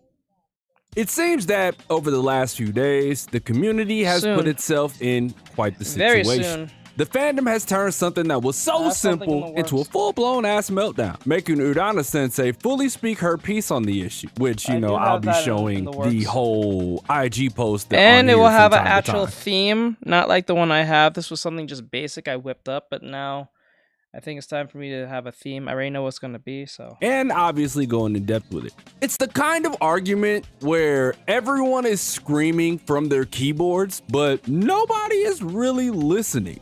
And the entire point of the argument gets lost. You would think that this shit started rather recently, but in all actuality, it's been going on for a little over a year now. The big question that I'm sure everyone is asking is, how in the fuck did we get to this point in the first place? Well, I'm glad you asked. But before we do that, y'all know I gotta give a bit of context before we get into this shit. Gachiakata has gotten huge over the course of the last year, and to be real, it's all thanks to the anime that had just ended a little while ago. And by a little while ago, it's been like, what, a couple months? Initially, the anime announcement got more people to check it out, and then as the anime ended, people moved on over to the manga, which was news to my ears. But as you all know, with more fans, and most notably Western fans, theories turn into arguments, character interactions for some odd reason turn into shipping wars, and the community, that shit becomes extremely toxic. Around last year, people started heavily criticizing Urana and the way she was portraying her characters, notably Ryo. This caused her to take to Twitter and Instagram to tell people her thoughts on the matter, which, if y'all need context for that, I created an entire video on that premise alone, telling people to leave Urana alone. Y'all can check that out for even more context, as I said. Then, people started using her covers and replacing them with their own characters and calling it original art. And to be fair, everyone does stuff like this in fandoms all the time. But then Urana Sensei asked in the most simplistic of manners, hey, can y'all please stop using our official covers for your art? Now look, it's not about the fan art itself, but altering her official covers. That's it. Which, at least to me, is a pretty reasonable. Bro, asking a Westerner to stop doing something is like asking a rock to stop being a rock. Like, that's literally what that is. Asking Westerners to do anything other than stopping is like telling the air to stop airing. They're going to literally do what they please because they've been bred to believe if someone tells you to stop, do it more. For some odd reason, we've been cultivated to believe this, or at least act this way in most situations. We'll just say, fuck you, I'm gonna keep doing it. Yeah, a lot. Rock Lobster! Rock Lobster! Request. These covers are a part of the official branding for the series. If a bunch of edited versions start making headway around the interwebs, it can get confusing for people who are just now finding Gachiakata. Again, pretty simple request if you ask me. But of course, the internet doesn't really understand what simple means. Like at all. Once Urana spoke on that issue, the fandom basically split into two different groups. Group 1, which I myself am a part of, thought that shit made a hell of a lot of sense. The creator asked us not to do it, so let's not do it. But the second group is like, well, actually, don't do that, bro. Don't comply, because if you do that, you're a drone. Oh my god, you're probably glazing. What is it? You're dick sucking. You're dick sucking, bro. That's what they'll call you. You want your show to prosper, right? You want her to make as much money so they can put more money into the show that you enjoy. But if you do what she asks of you nicely, you're glazing, you're dick sucking, you're dick riding, you're doing everything other than just being a menace. That's the thinking process of most Westerners, how they think. Especially when it benefits them in the long run, which they don't think long term. They just think short term for the moment. And self-gratification at the time.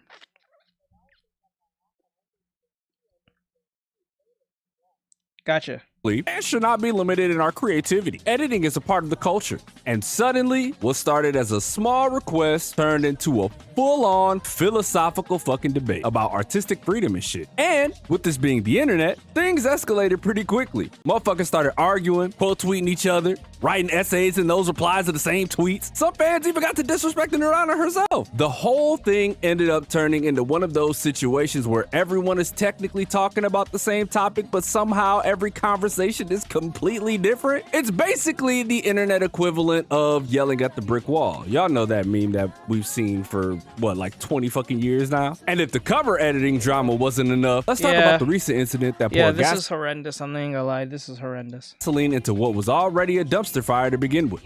During her IG live stream, right, the really recent one, Urana Sensei repeatedly shut down questions from fans. And these weren't just like any normal questions, because obviously if you've been in her lives a lot, as I have, you would know that she always answers questions and has fun with the community, right? She loves talking to people. But shit got wicked. People were asking about fanships, fan canon, and even personal topics about Urana Sensei herself, to the point that she was getting... You see what they did? They asked her fan stuff. Dang, they destroyed America destroyed my chance to date her. But like, you see what just happened? They asked her about fan shit.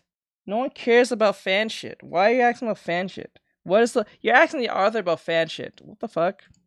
Audibly frustrated, and then even made a really long post about it. Let's read over that really quick. From my perspective, this is a common sense rule, but if nobody says it, things will turn into chaos.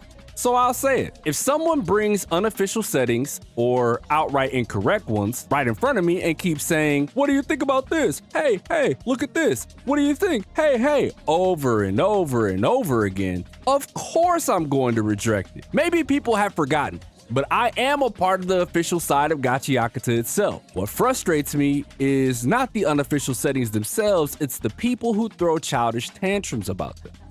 Honestly, that shit makes a lot of sense. Imagine you work your ass off every week creating manga chapters, then you do your IG live, and motherfuckers start waltzing in, and instead of asking how her day's been, or saying things like "thank you for your hard work," or even asking pretty normal questions, you get blasted with internet ships from weirdos or fan theories that you didn't even create. That would piss anyone off. When the IG post started circulating online, it reignited this entire debate about how fans interact. Yep, I told you. I said it. Why would you ask about fan shit? They're the creator. Why would they care about fan shit? Fan shit is not canon. It doesn't make any sense, because what's going to happen is once the author starts acknowledging fan shit, what's going to happen is people are going to take that as a note as, "Oh, the author likes my shit." The author, I keep saying Arthur. The author likes my shit. So if they like my shit and agree with me, then everything I know about this show, I know better than the author, because the author is like saying yes to everything I'm saying. No. Right? So like, I would not bother to say yes or say no to any of this. I would not confirm, deny, or anything. Because once you start playing that insane game, it goes out the window.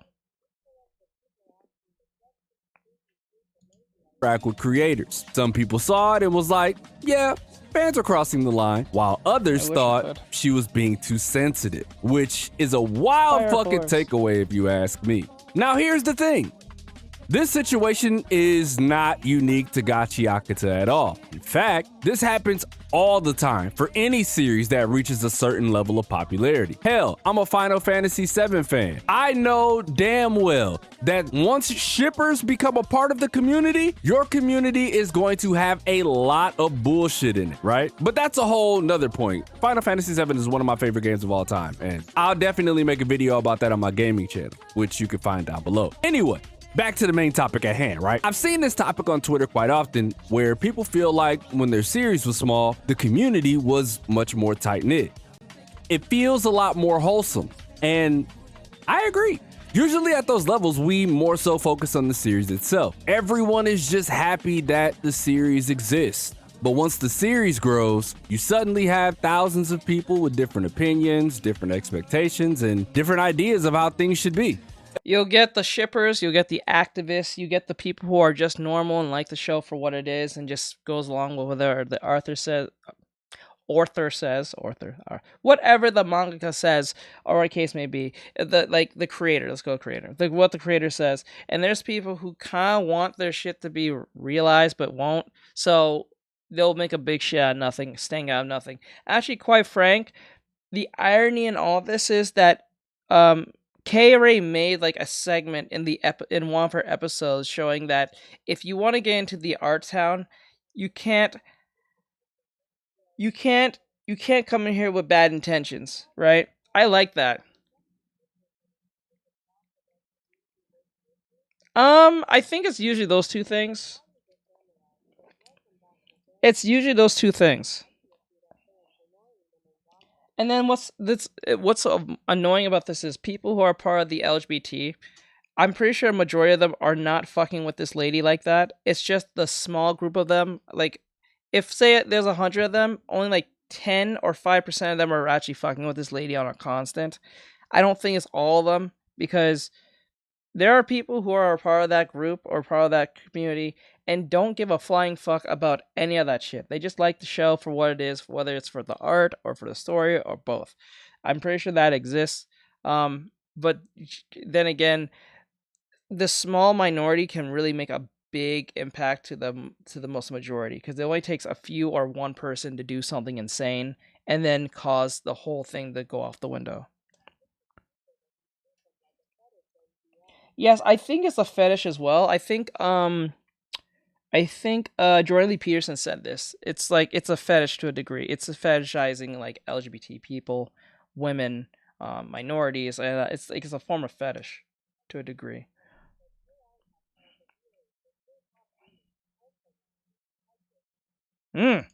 It's essentially a rite of passage. But at the end of the day, the whole thing comes down to one question. What's the line between fan creativity and respecting the creator's wishes?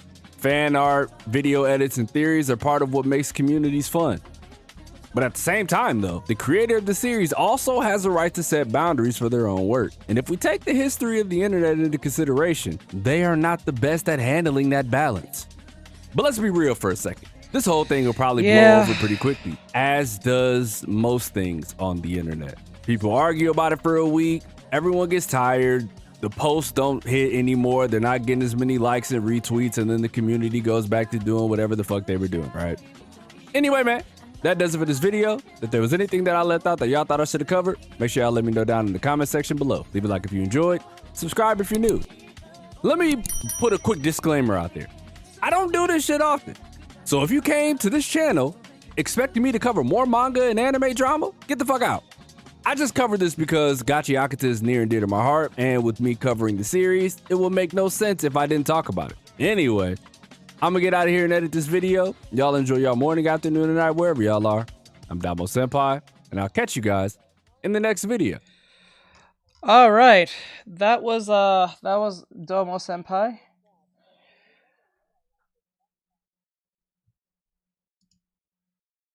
Wait, what? Like, what the hell?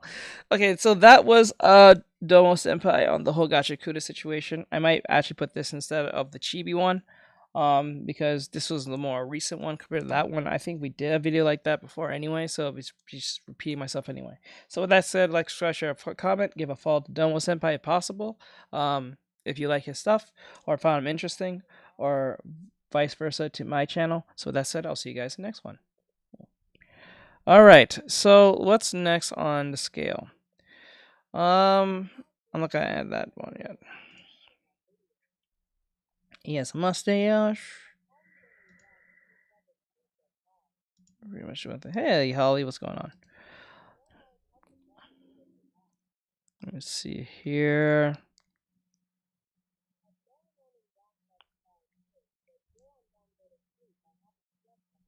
Yeah, bro. Have a good night.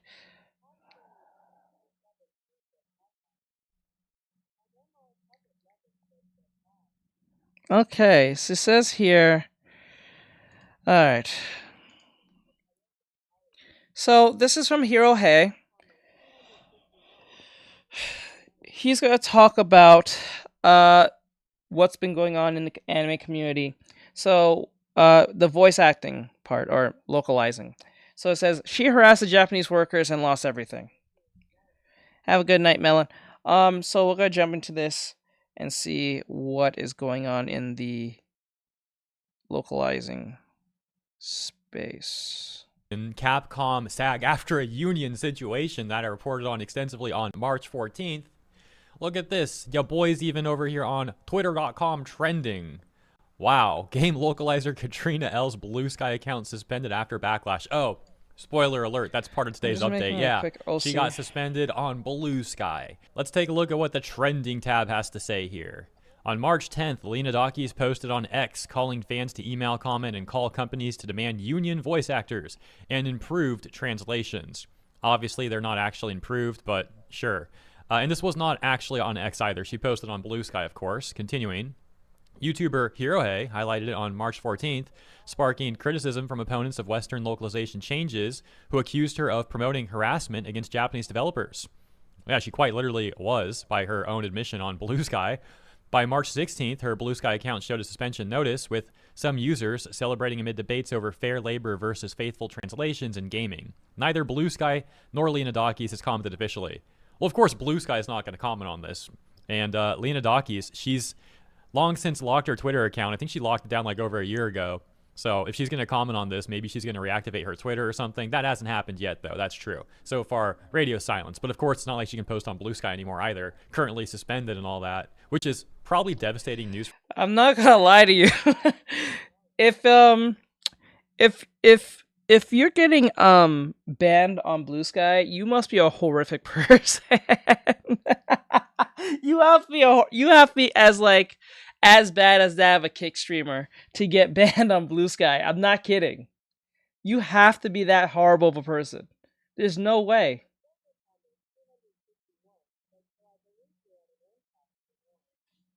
This is kind of crazy. For her, it's probably like her favorite website, so what a shame. Now, there is actually even more updates than Blue Sky is more insane Twitter. It's like insane Twitter. On Blue Sky, as people in Japan have found out about what she was saying. So the situation is blown up even more than summarized right there. And let's run through the order of events really quick to see how this is all unfolding. As mentioned, it begins with my video on March 14th, titled English VAs and Localizers Just Went Full Mask Off. We'll take a look at like the first 10 seconds from the intro of that video. It's important context for what follows. Here we have infamously corrupt localizer Katrina L advocating for her couch activist buddies over on Blue Sky to call up and harass Japanese companies to try to force them to use union actors and localizers like her. The entitlement from these people is insane. The next day, on March 15th, Permaban had tweeted about this, saying, infamous localizer Katrina went mask off on Blue Sky and declared that people need to bully Japanese companies until they hire their ilk of localizers and union VAs to only contract them. How moral and good of them. Of course, she only has the courage to say that on Blue Sky. Japanese politician Zenko Kurishita, who even served as a member of the assembly multiple times, saw that post about Katrina and even commented on the situation, and specifically saying they incited fans to quote-unquote bully the company and incited a boycott on social media. If an employee did this in a Japanese company, it wouldn't be surprising if the company took some kind of disciplinary action. He followed that up with this post that reads, this could pose a threat to Japanese content companies. They should implement risk management measures. And so at this point in time, she had not yet been suspended on Blue Sky yet.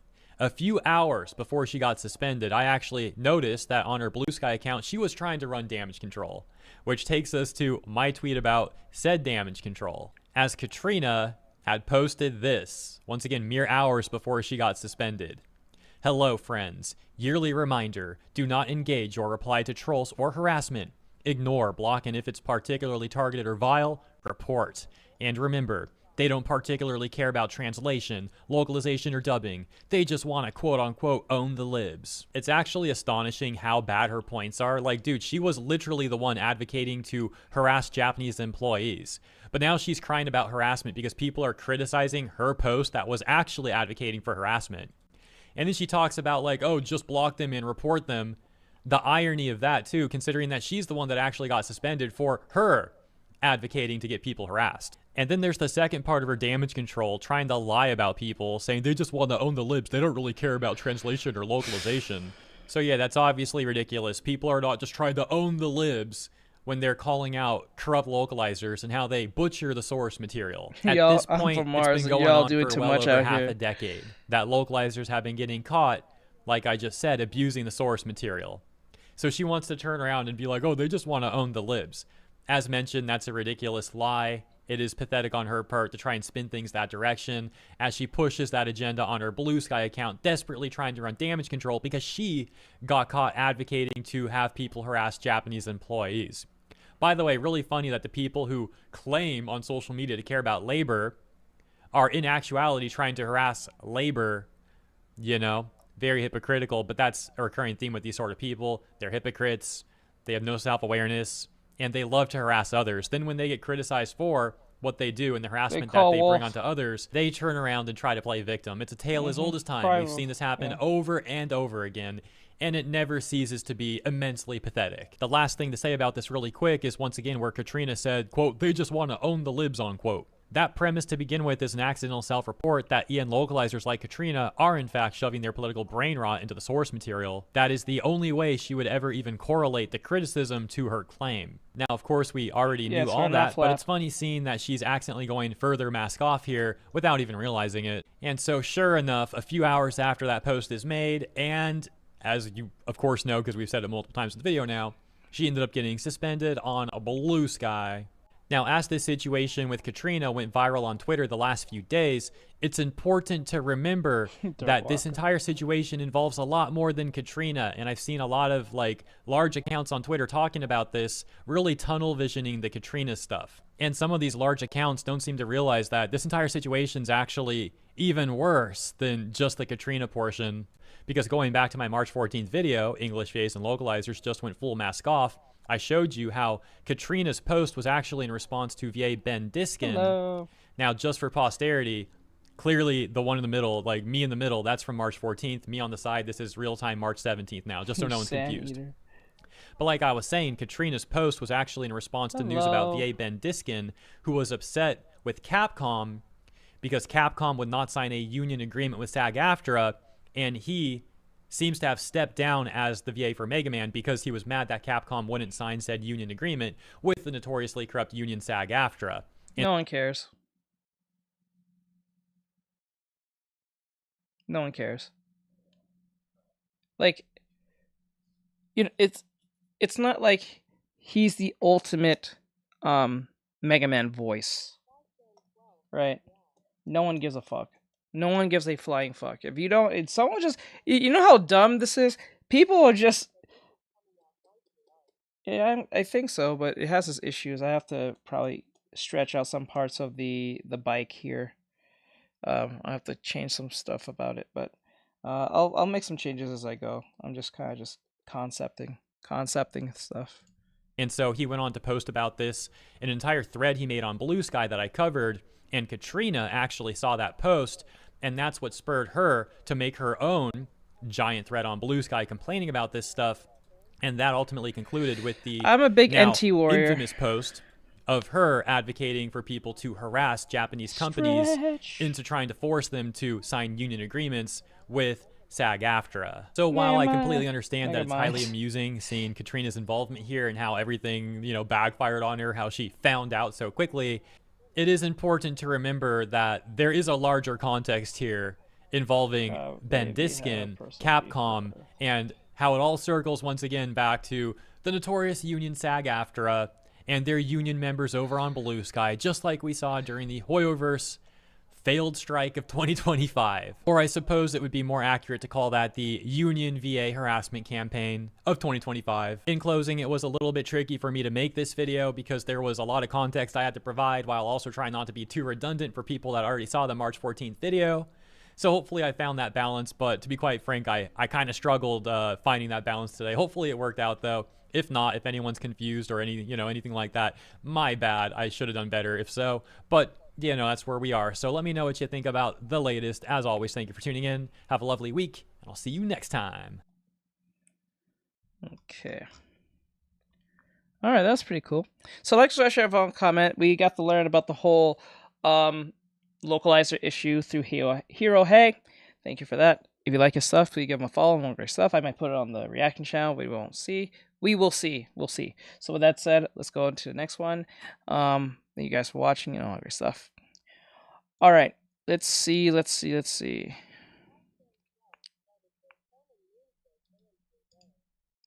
Sun and Moon. Let's see here. Okay. Manga recommendations. 4 months ago, I think we've seen that one. 3 months ago. I'm just seeing that one.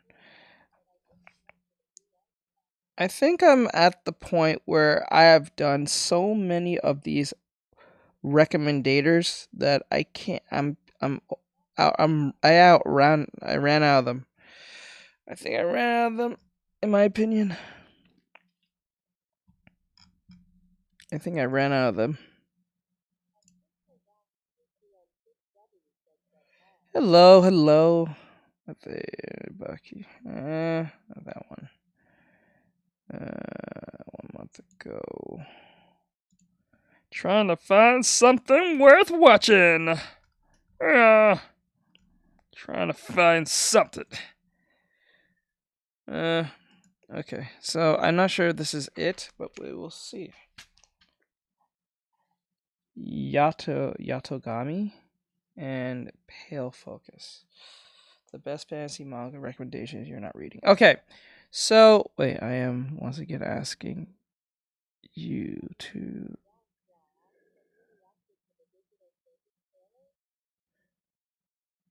I don't think I've seen it. Thank you. I think...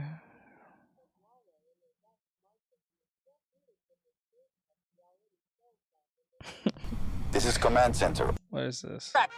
Wow, you read a girl who lives in an orphanage. Because of her illness, she can't go outside. I'm not sure about this one. Let's see, is this more like a recommendator?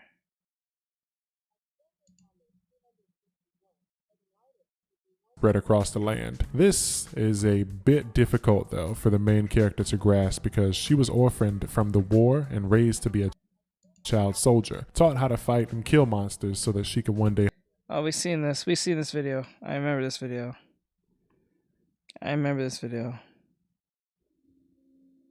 Hold on, guys. Give me 1 second. I'm trying to find... This is Command Center. Over. We are reaching event horizon. 20 years and 8.2.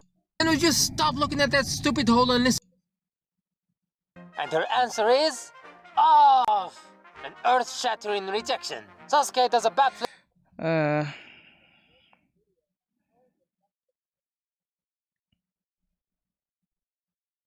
Wait, what? Hold on, it says, oh, yeah. Hold on.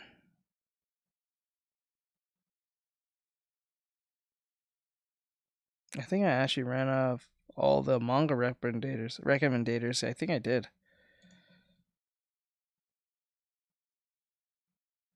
Maybe the most popular ones. The final form of isekai manga. Yes, I know.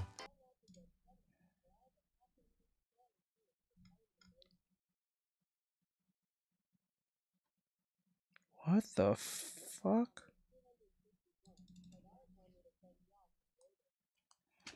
Yeah, you can send me some later. Okay.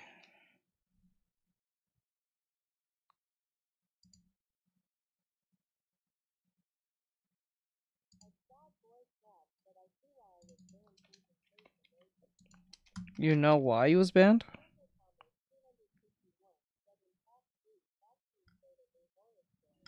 Oh, let's go down that road. Yes, I forgot about grief. Good, we'll go down that road because I have nothing. Let me see what we have today. We'll do some, yeah. Okay, so I don't remember.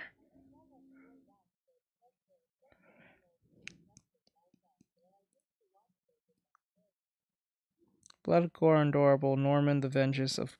Wait, have we watched that one? Okay, there's 2 new ones, but I don't know... Hold on, did we watch that?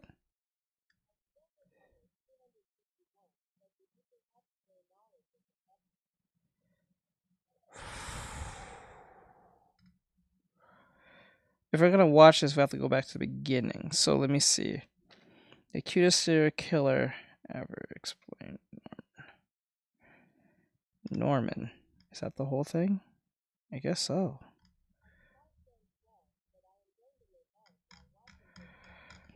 Okay. Is everyone familiar with the webcomic Beneath the Trees Where Nobody Sees? I think so. Nobody Sees, I think. Is everyone familiar with that one? I don't think you guys are. Something tells me you guys are not. I could be wrong. Okay, I know. Okay, Bry is. Okay, Scallop is. Silver says no. Okay, so... Okay, go down this road.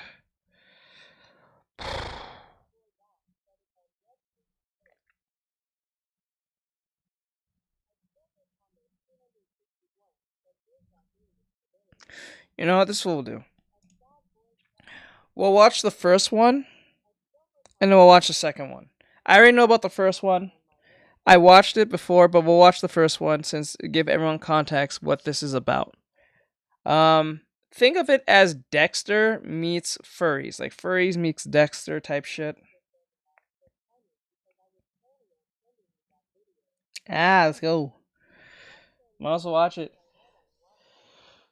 Speed run it. Okay, so we're gonna speed run through this so we get to the second one. All right, let's go. So this is from. It's called "Making Serial Killers Adorable."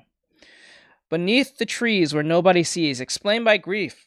If you like what you see and you like his stuff, please give him a follow. I put everyone who I do a reaction on, and I put their stuff in the description so they get the credit that they deserve. Yeah, it has like a children's book art style type stuff. So we're gonna play this and see where this goes as I do artwork. Hold on, I'll pull it up. Sorry.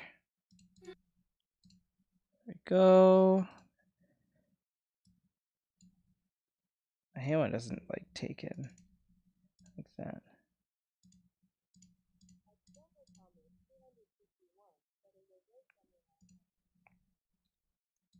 Okay. So yeah, so this is Making a Serial Killer's Adorable. Beneath the Trees and Nobody Sees, explained by Grief. So if you guys like what Grief does, give him a follow on our great stuff. I put everyone who I react to, their descriptions and every stuff out in their credentials and descriptions to give them the credit that they deserve because they work hard on their videos. So I'm trying to, it's kind of like a weird collab thing. So if you like my reactions or at least their commentary or their work, give them a follow and all that good stuff, vice versa, and let's jump into it. Let's do it.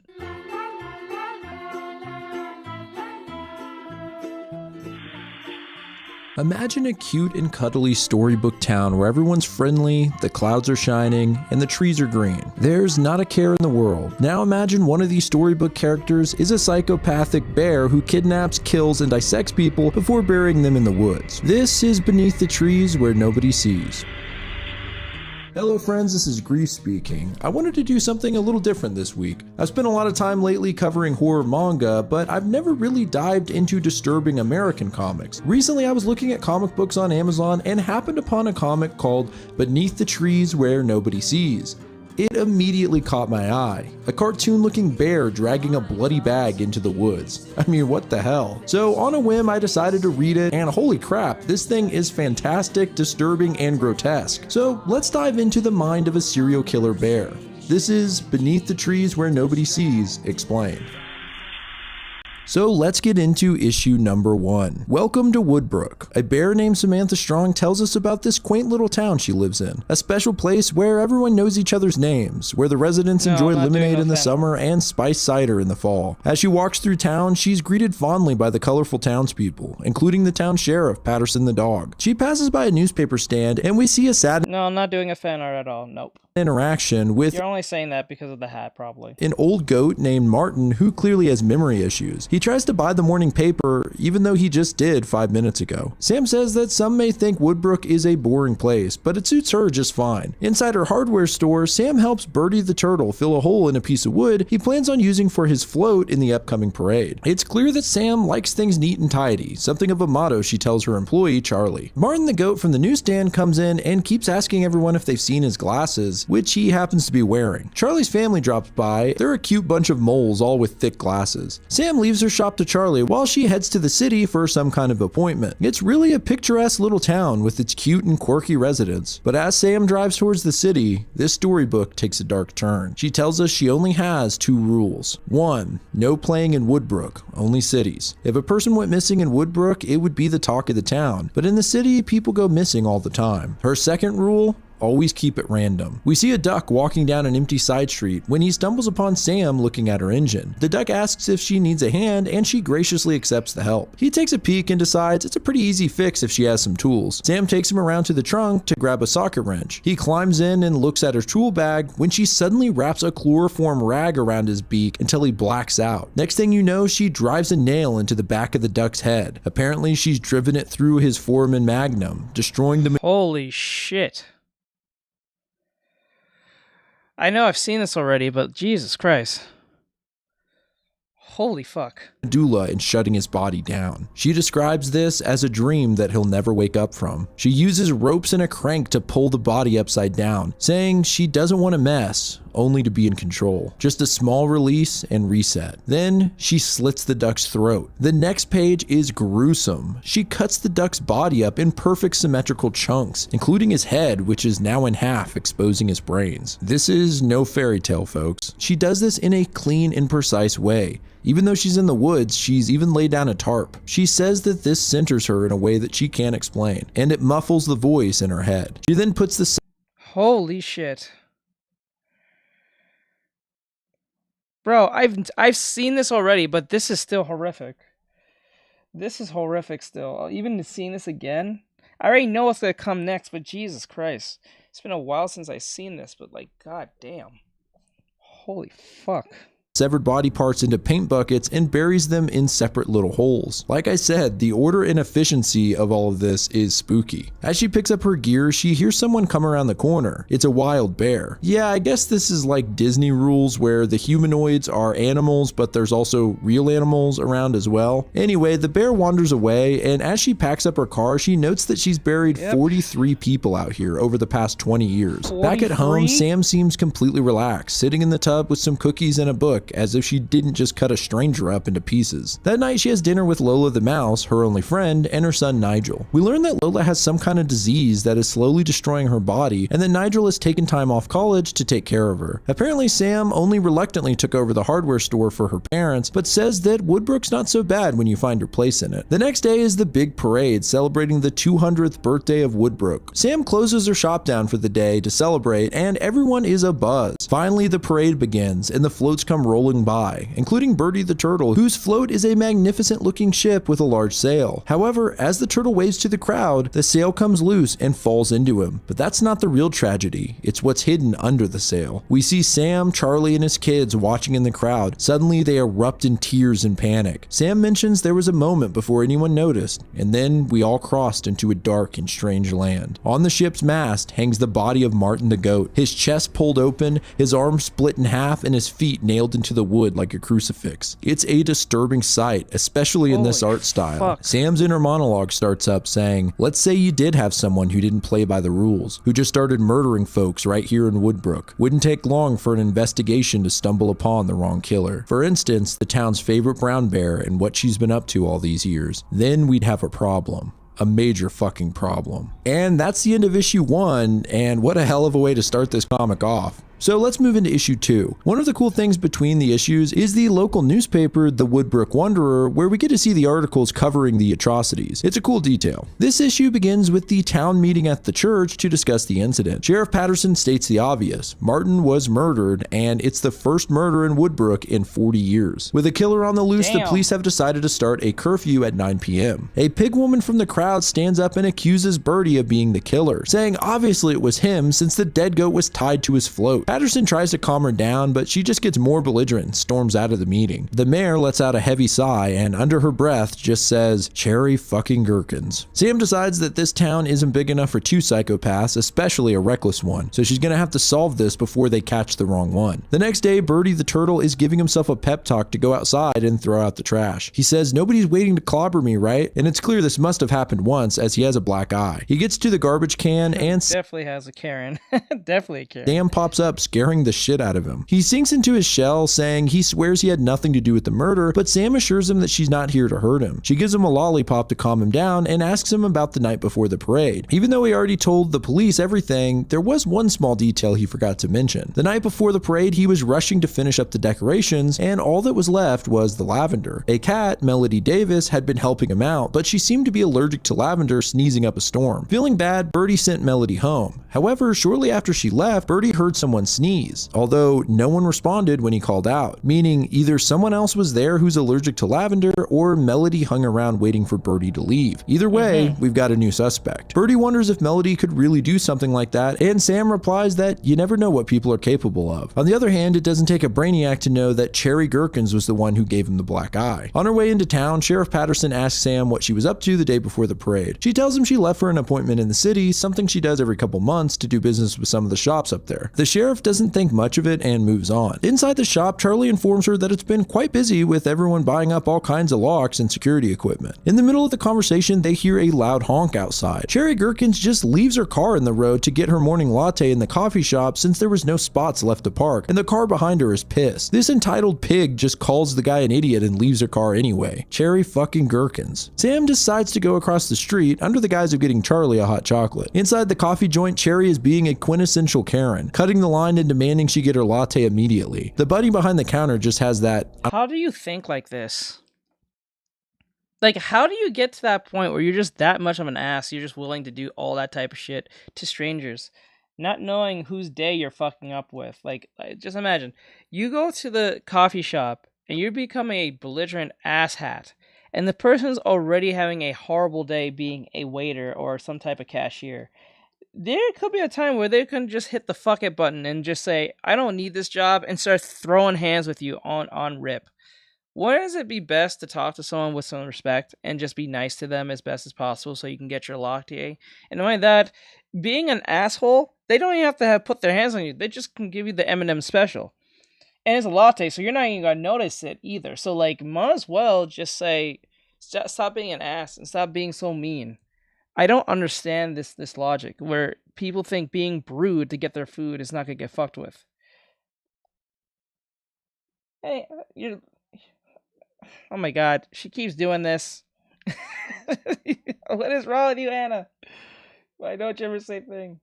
Food fight! I don't get paid enough for this shit kind of attitude, and Cherry's getting more irritated by the moment. Sam suddenly pipes up saying, "Boy, I just saw Birdie and he had a shiner of a black eye. Someone must have popped him pretty hard. Poor little guy, must have been some hothead who jumped to conclusions even though it's pretty obvious he didn't have anything to do with it." Cherry's fuming and finally blows up, saying whatever Birdie said was a lie. Lurking. Sam just says, "That's a short temper, Cherry. Where were you the night of the murder?" Cherry snaps, calling her a furry bitch and saying she'll sue her for harassment and defamation. One of the classic go-to moves for Karens. She tells Sam to fuck off and pushes her to the ground, then grabs her latte and leaves without paying, saying she doesn't have time for this bullshit. That night, Cherry's husband Howard watches the news report about Martin's murder, and Cherry says she's going for a jog even though it's past the town's 9 p.m. curfew. Her husband warns her and she says, "Oh Howard, you're such a pushover. They'll walk all over you if you let them. That's why I married you." And she kisses him on the forehead. I mean, that's just funny. She goes out jogging, saying if anyone messes with Cherry Gherkins, it'll be the last mistake they make. As she passes the elementary school, she hears a noise nearby. Now she's getting a little creeped out. Finally, someone approaches her. She tries to act casual until she sees the person pull out a knife. She decides to berate them, saying, "Listen here, pal, I don't scare easy, so you can fuck off." The killer then slices off all of her fingers, which fall to the— Oh, shit.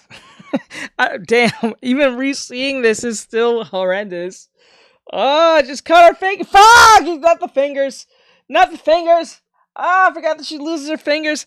Ah, that's horrendous. Ground in a puddle of blood. She runs in terror, holding her bloody hand, climbing the school's fire escape and breaking through the window to get inside. She runs through the school, now a complete mess, but when she makes her way down the stairs, an axe flies into the railing and trips her. She falls face first into the ground. Now standing in front of her is the killer holding an axe. She tries to plead for her life when we hear the sickening sound of an axe striking her body, and we see the life drain from her face. The next day, the principal opens up the school to find a horrific sight. Cherry fucking Gherkin's head on a stick, her entrails in a bucket, and her blood on the wall, spelling out the phrase, head of the class. Soon after, the news shows up to cover the gruesome incident, and the townspeople are even more frightened. In the crowd, we see Cherry's husband Howard in tears, saying maybe they'd be better off without a sheriff at this rate. And that moves us into issue number 3 with its eerie cover of Melody the cat standing there all creepy. The town is on high alert, everyone's staying indoors and locking up. Sam says that the thing about a monster is that they can hide in plain sight. You've known them your whole life. They're your friend, your neighbor. They'll make you feel comfortable, but really they're just biding their time, like a coiled snake squirming behind 2 placid eyes. We see several residents purchasing meat from the local butcher, Melody. She seems to be doing quite well with a long line of customers. Sam and Charlie are having a conversation about Martin's upcoming funeral when Melody walks by. Sam notices Melody sneezes as she passes some nearby lavender. Later, Melody makes dinner and eats alone despite a plate being set out for someone else. Sam approaches from outside and peeks in through the window. After brushing her teeth, Melody steps into her room telling her husband about her miserable day, and we briefly see the arm of her husband laying in bed. The next morning, a reporter is continuing coverage on the tragedy of the town. Melody starts her day again, serving up hungry customers, and Sam's monologue continues, saying, "Can you spot the monster? Could be your friend, could be your neighbor. Could be the butcher whose dead husband may or may not actually be buried in the ground." After locking up, Charlie and his family all walk home together for safety. They offer to walk with Sam, but she says she'll be fine, plus she has other plans. Once everyone's gone, she picks up a brick and chucks it through Melody's shop. Melody wakes up to a call about a break-in and sleepily heads out to see what happened. Using a very specific tool, Sam unlocks Melody's window and climbs into her house. She makes her way down the hall, which is covered in pictures of Melody and her husband, who supposedly died. She opens a closet to a site only familiar to furries. Several fake cat heads made of felt, made to look just like Melody's husband. She reluctantly enters the bedroom to learn it's not quite what it looked like. Melody isn't sleeping in bed with her husband's corpse, but rather a lifelike mock-up. Still really creepy though. Just then, Melody comes back a little sooner than Sam expected. She hides in the closet, and Melody tells her fake husband what happened before going to take a shower. Sam makes her way out of the house, but she doesn't get too far before she runs into Melody, pointing a revolver at her. Sam tries to explain that she thought Melody was the murderer and that maybe she had a dead body in her bed. Melody sits down, realizing that Sam has seen her little secret. She laments on the loss of her husband Frank. After he died, she simply wore a cheerful mask so people would think she was okay, but in reality, she's dead inside and feels completely alone. Having the fake body in her bed helps her a little. Sometimes she wakes up in the night and forgets he's not real. God damn, I knew this was gonna be dark, but this is just sad. She asks Sam not to tell anyone about what she saw, and then tells her sternly to get out of her house. It's now the day of Martin's funeral. Sam's inner monologue begins again. She says she can't pretend to know what it means to them. While everyone cries, she's emotionless. She finds it interesting that she's caused this exact same thing to happen when she's made people disappear. To be honest, she finds it fascinating to watch. A true psychopath. Oh, Jesus Christ.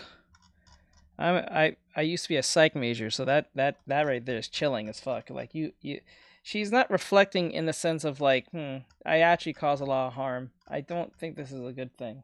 And I don't like the feeling of it because it makes me feel bad that I did something horrible. But the problem is that she sees it as a way of like, she says it as a fascinating moment of like it's supposed to be something good to be fascinated by. That right there is a telling sign right there.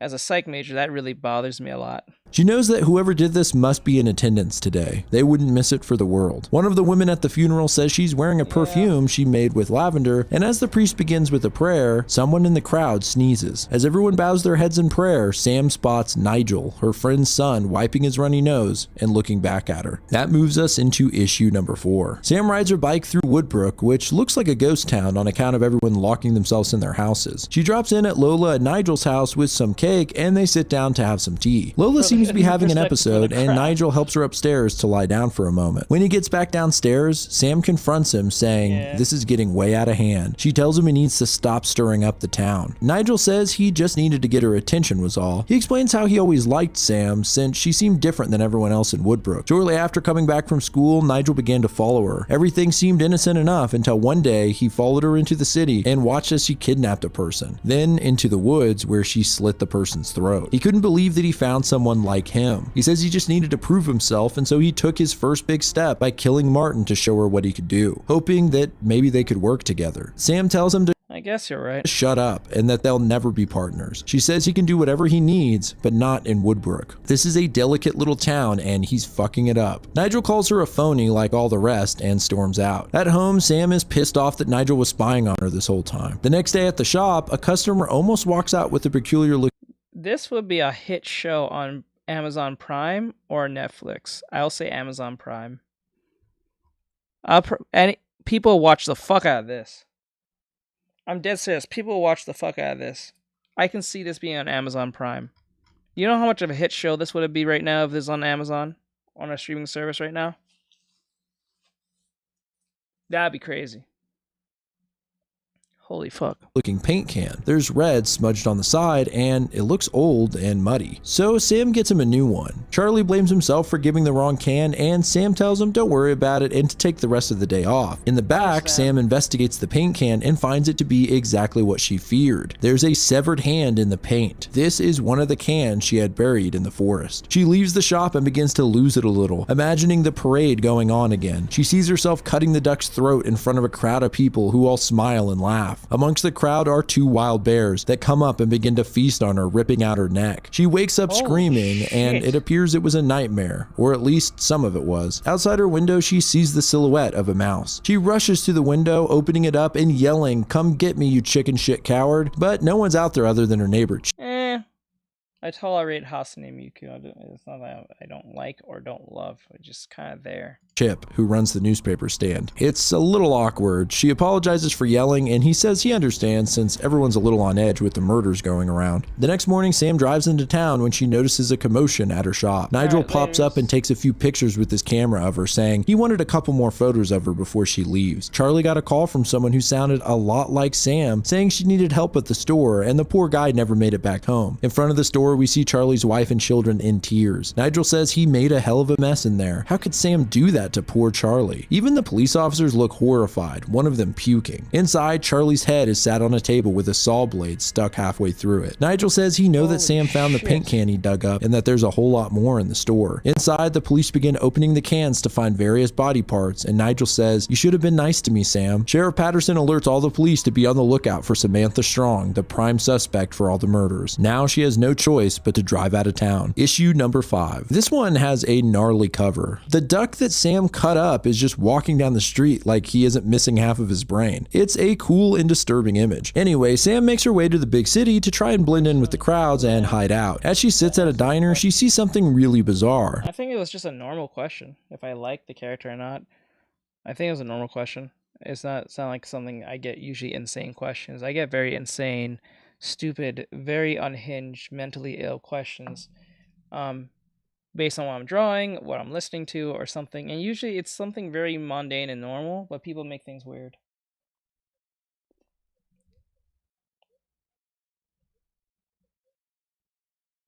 I guess that would have worked, but then again, he probably, like, I can see why that would work. I can see how that would work if she were to partner with him, but the issue would be, if she said yes, he might take it. Anything would be subscription based, but if she were to take him on as like a companion to their killing, he might take it to a level. They'll take it to a level to where it doesn't need to be. Plus, not only that, usually these killers usually have a system on how they do things. So putting someone else is just an extra variable that doesn't need to be. Especially if you've been working alone and you're okay with, you're content with that. You're content with that.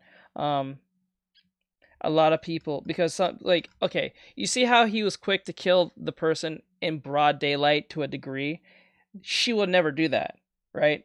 And she even said, if you're killing people in a small town, it will be pretty easy to figure out who's causing the issue. But unlike a giant town, a giant city, it's a lot harder. Yeah, so like they have a pattern in how they do things. Yeah, it makes no sense. You know, getting rid of him is already he's already too, you know. It's one thing if I think it would have been one thing if he approached her and said, "I know who you are," without doing anything. Then at least it will tell her. It's like it'll at least tell her that he's at least settled enough not to cause any trouble. Like, he could have been like a aid to her to a degree, but not like this. One of her victims is sitting at the counter, brains and guts exposed, just sitting there. Since no one else takes notice of this, it seems I would not really sure. I don't think they were going to backstory in that. It's clear that Sam is starting to go mad. It's really character to ask is the deep. What? I have a question that I wrote for my character to ask: is this deep or corny? Why do I exist? It's neither corny nor deep. It's just not original. Everyone asks that question. Anime's doing that since the 90s. If you watch any 90s anime or 2000s anime from Outlaw Star all the way to like Fooly Cooly, Alpha and Lead or Lane or Lade, I forget what it's called. Nearly every 90s to 2000s anime does this.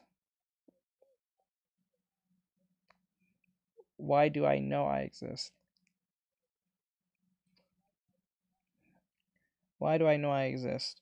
That's more existential. System and mess up the whole ritual. Yeah, that's why. Yeah, Lane. I keep saying Lane. Yeah, agreed. So like, it's if you watch anything from like Outlaw Star and all those, you'll there's a lot of anime that questions, why do I exist? Why do I do the things? I think even Doc Hack Sign mentions this to a degree. A lot of anime focus on a lot of, in the 90s, for some weird reason, the Japanese were really obsessed with Christianity to a degree, where it will have like existential dread, questioning one's existence, what is the meaning of God, and all those things. That was a lot of anime back then. They still kind of do it, but not as much as as back then. Anime back then was really on that shit, like what is God? What is our meaning of life? Why do I exist? The Animatrix, the Matrix, the stuff. So. disturbing seeing the body walking around like that. Reminds me of The Sixth Sense. Sam walks outside and sees some police asking around with a picture of her. She hides in an alley only to find the duck she chopped up standing there staring at her. She tries to leave the city but notices a traffic stop up ahead. In her rear view, she sees the duck staring at her. With no other choice, she drives her car off-road and into the deep woods until she runs into a fallen tree. She makes her way on foot now, falling to the ground. Covered in mud, she enters a nearby cave, saying she must have a conversation with herself that's long overdue. Inside, she sees a shadowy mirror. She approaches her reflection and finds that she can enter it. This part is pretty trippy, but I'll try to explain it best I can. As Sam emerges on the other side of the mirror, she falls to the ground. Her head pops off and multiple snakes crawl out. She struggles with the serpents until she realizes that they are a part of her, and they crawl back into her head, which she puts back onto her neck. She says this has always been a part of her, ever since her first heartbeat. She exits the cave and walks to a nearby stream where she encounters a wild bear. She believes it to be the same one she saw once before, and it's just killed a deer and has blood all over its face. I'm not gonna lie to you, there's a lot of people like this. There's a lot of people who have these type of impulses inside them and these voices in their head all day. Some of them just don't act upon it, but there's a lot of people who are like this. There are a lot of people, and I think a lot of them are on the internet.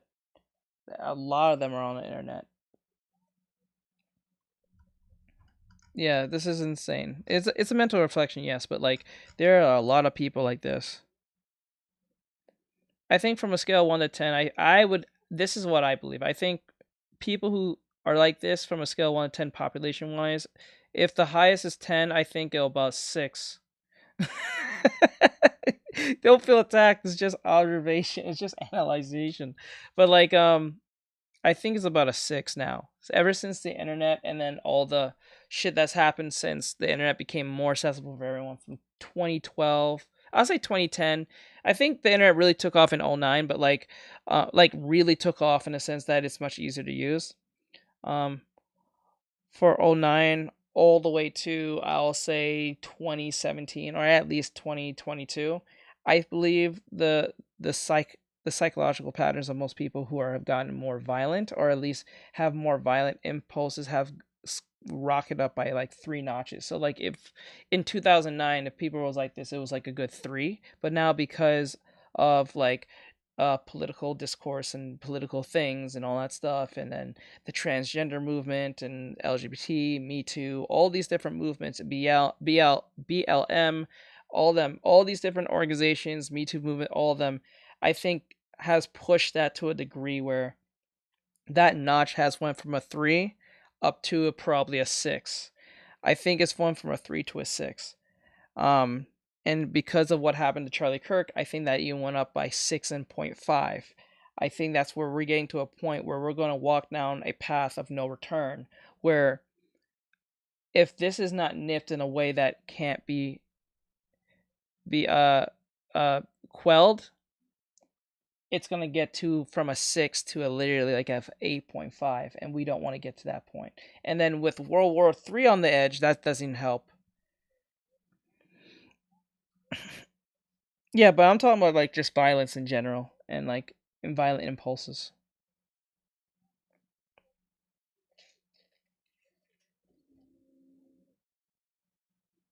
That's still the same. It's still an impulse.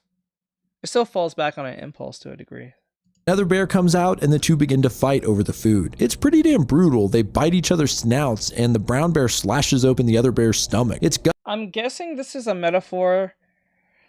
I think it's a metaphor for both of them being the bear in the area, in the forest. The forest is the town, the bears is the 2 killers, and I guess the rabbit is like whatever victim is, you know, became a victim of said bear. But because there's 2 bears in the trees, it can't work. So someone has to die. So guts come all pouring out, and Sam's just watching, smiling, saying yes. The brown bear wins the fight and drags off the deer. Something about this reignites a fire in Sam, and she simply says that she has some work to do. She heads back into Woodbrook after dark and sneaks into her shop to get some supplies and some retribution. She grabs some tape, a blade, and some plastic tarps. Then she decides to double up on the tarps, saying, this is gonna get messy. And now we move into the final issue, which starts with Nigel looking over some of his photos of his victims. Cherry Gherkin slit throat, Martin split arms, and even a mirror selfie of himself holding a gun to Charlie's head. This kid is twisted. He burns them all in the woods to dispose of any evidence. Then he grabs a revolver out of a lockbox he's buried in the dirt. As he strolls back into town, he finds a little girl blowing bubbles and asks if she's here all by herself. Oh God. Luckily, the girl is with her father, who comes around the corner. Nigel heads to the newsstand and chats up Chip. They talk about how they would have never suspected the killer to be Samantha, but then Nigel sees the bunny barista leaving the coffee place. He tails her and takes some photos. Seems like this may be his next victim. He follows her into the grocery store where a panicky woman runs into her and then runs off, barely apologizing. Well, guess who's there to help her up? Nigel. Later, we see him developing the photos of the girl in the dark room, planning his next move. Apparently, he does this at a secret apartment he's been renting. Sam shows up at Lola and Nigel's house wearing her typical serial killer gear while Nigel's out. She tells Lola that it wasn't her who committed the crimes, but Nigel. And surprisingly, Lola says that deep down she knew it was him. She also reveals that she knew Sam was a killer as well. She asks if there's some way for them to work it out, and Sam says she thinks there will be, and that they should talk about it at her place. She begins to lay down some tarp, and Lola asks her why she's wearing goggles. Next, we see Nigel climbing into Sam's window after seeing her car parked in the driveway, suspecting she might come back. Holding his gun, he sees someone reading a book in the living room. He tells her she should have stayed away while she had the chance, but when he looks closer, he realizes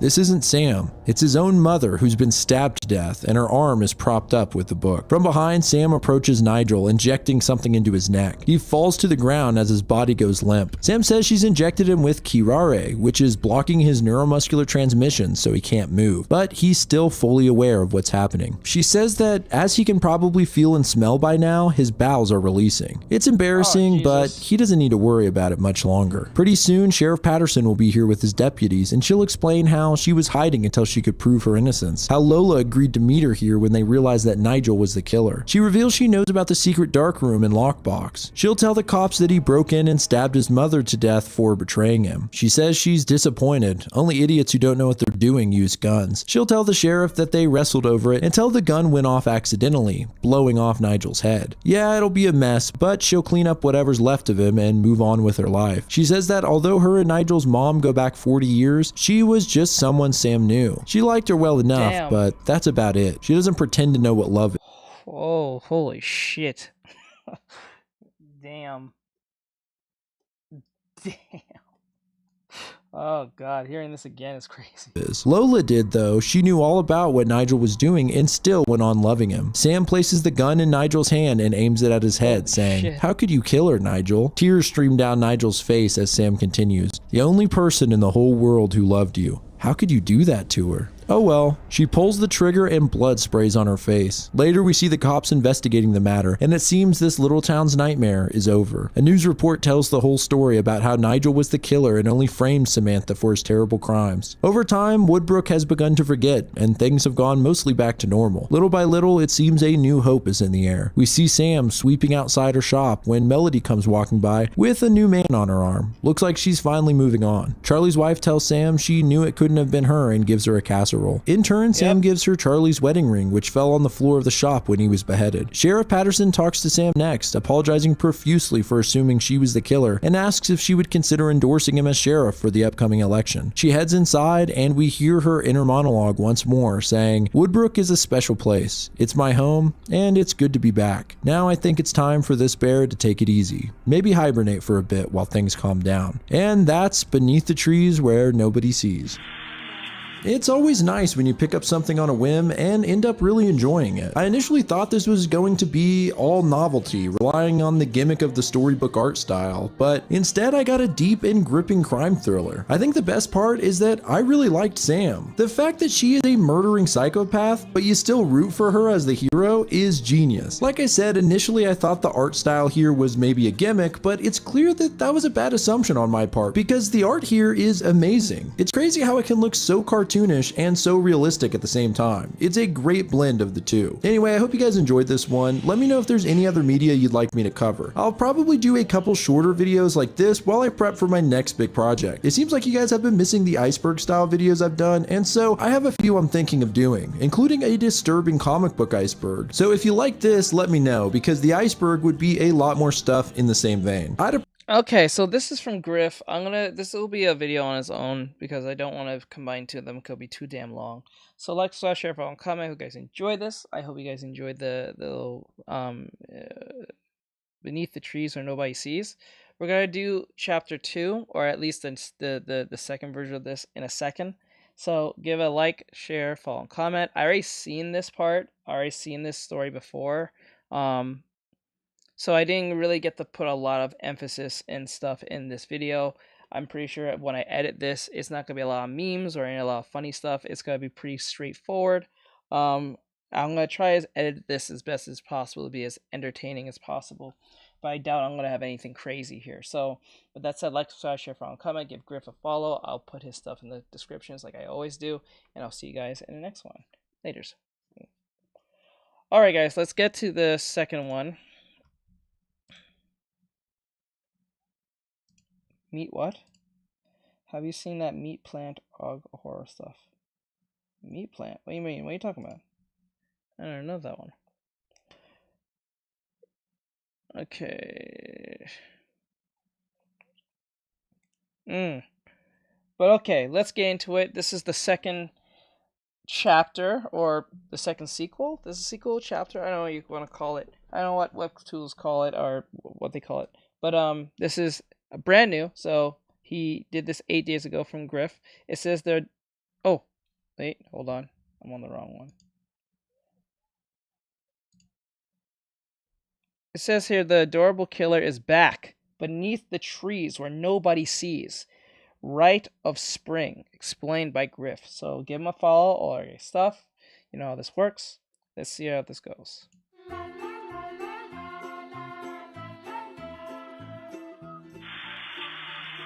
Hello friends, this is Grief speaking, and I know you all have been waiting a long time for this one. Today we'll be taking a look at Beneath the Trees Where Nobody Sees, Rite of Spring, the follow-up to Patrick Horvath's 2024 hit about a cute and cuddly serial killer bear named Samantha Strong. Taking place nearly a decade after the first comic, Rite of Spring moves into the 90s, and Woodbrook has retained its small-town charm while the residents try to forget the horrible deaths that occurred years before. Sam is still a staple of the Woodbrook community, but it seems her past is finally catching up with her when the sister of one of her victims seeks revenge. I won't spoil anything, but I will say Rite of Spring ups the ante in surprising ways, and the ending will actually shock Did she always had white in her hair? No, she's getting older now.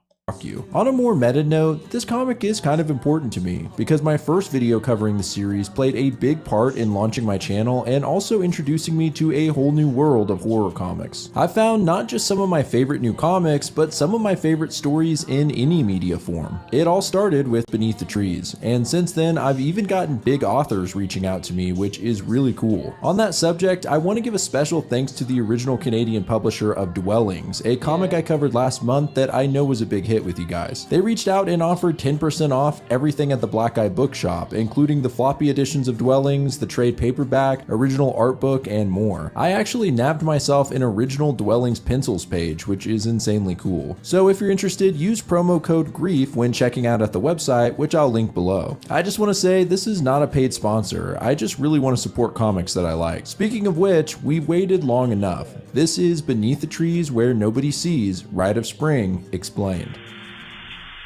Issue number 1. The first issue begins with a body that's been chopped up with surgical precision, and it's actually familiar. This is the corpse of one of Sam's victims, a white duck named Daniel Brewer. It's been 8 years since he went missing, and his sister Monica has spent much of that time trying to find out what happened to him. Currently, we see her talking to a police captain at one of the precincts in the city her brother went missing in. He seems a little annoyed as she's come here a dozen times over the past few years asking if there are any new leads. He believes she's wasting both of their time by continuing to pursue this. And we learn the severity of her obsession. Apparently, she visits all the surrounding precincts on rotation, visiting 2 or 3 a week for years now. Every medical examiner has her information and calls her in on any John Doe that looks remotely like her brother. Jesus, this lady's not kidding around. The captain lightens up a bit and tries to level with her, that there are dozens of missing people every year. Most show back up in a couple of days,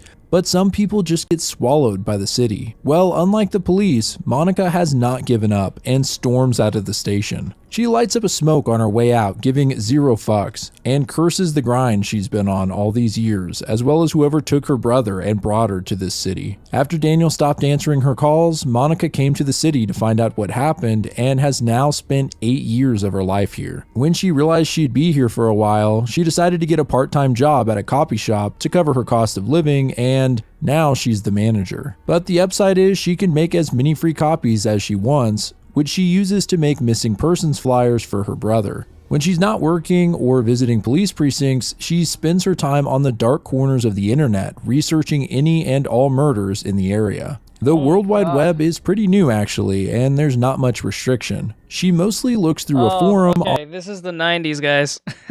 This is the 90s. So you can pretty much get away with virtually anything. You can say virtually and do almost anything on the internet without any real repercussions. There's no real tracking. There's no, I want to say there's no IP addresses or anything, but it was not a, there was no actual like doxing like that. I don't think so.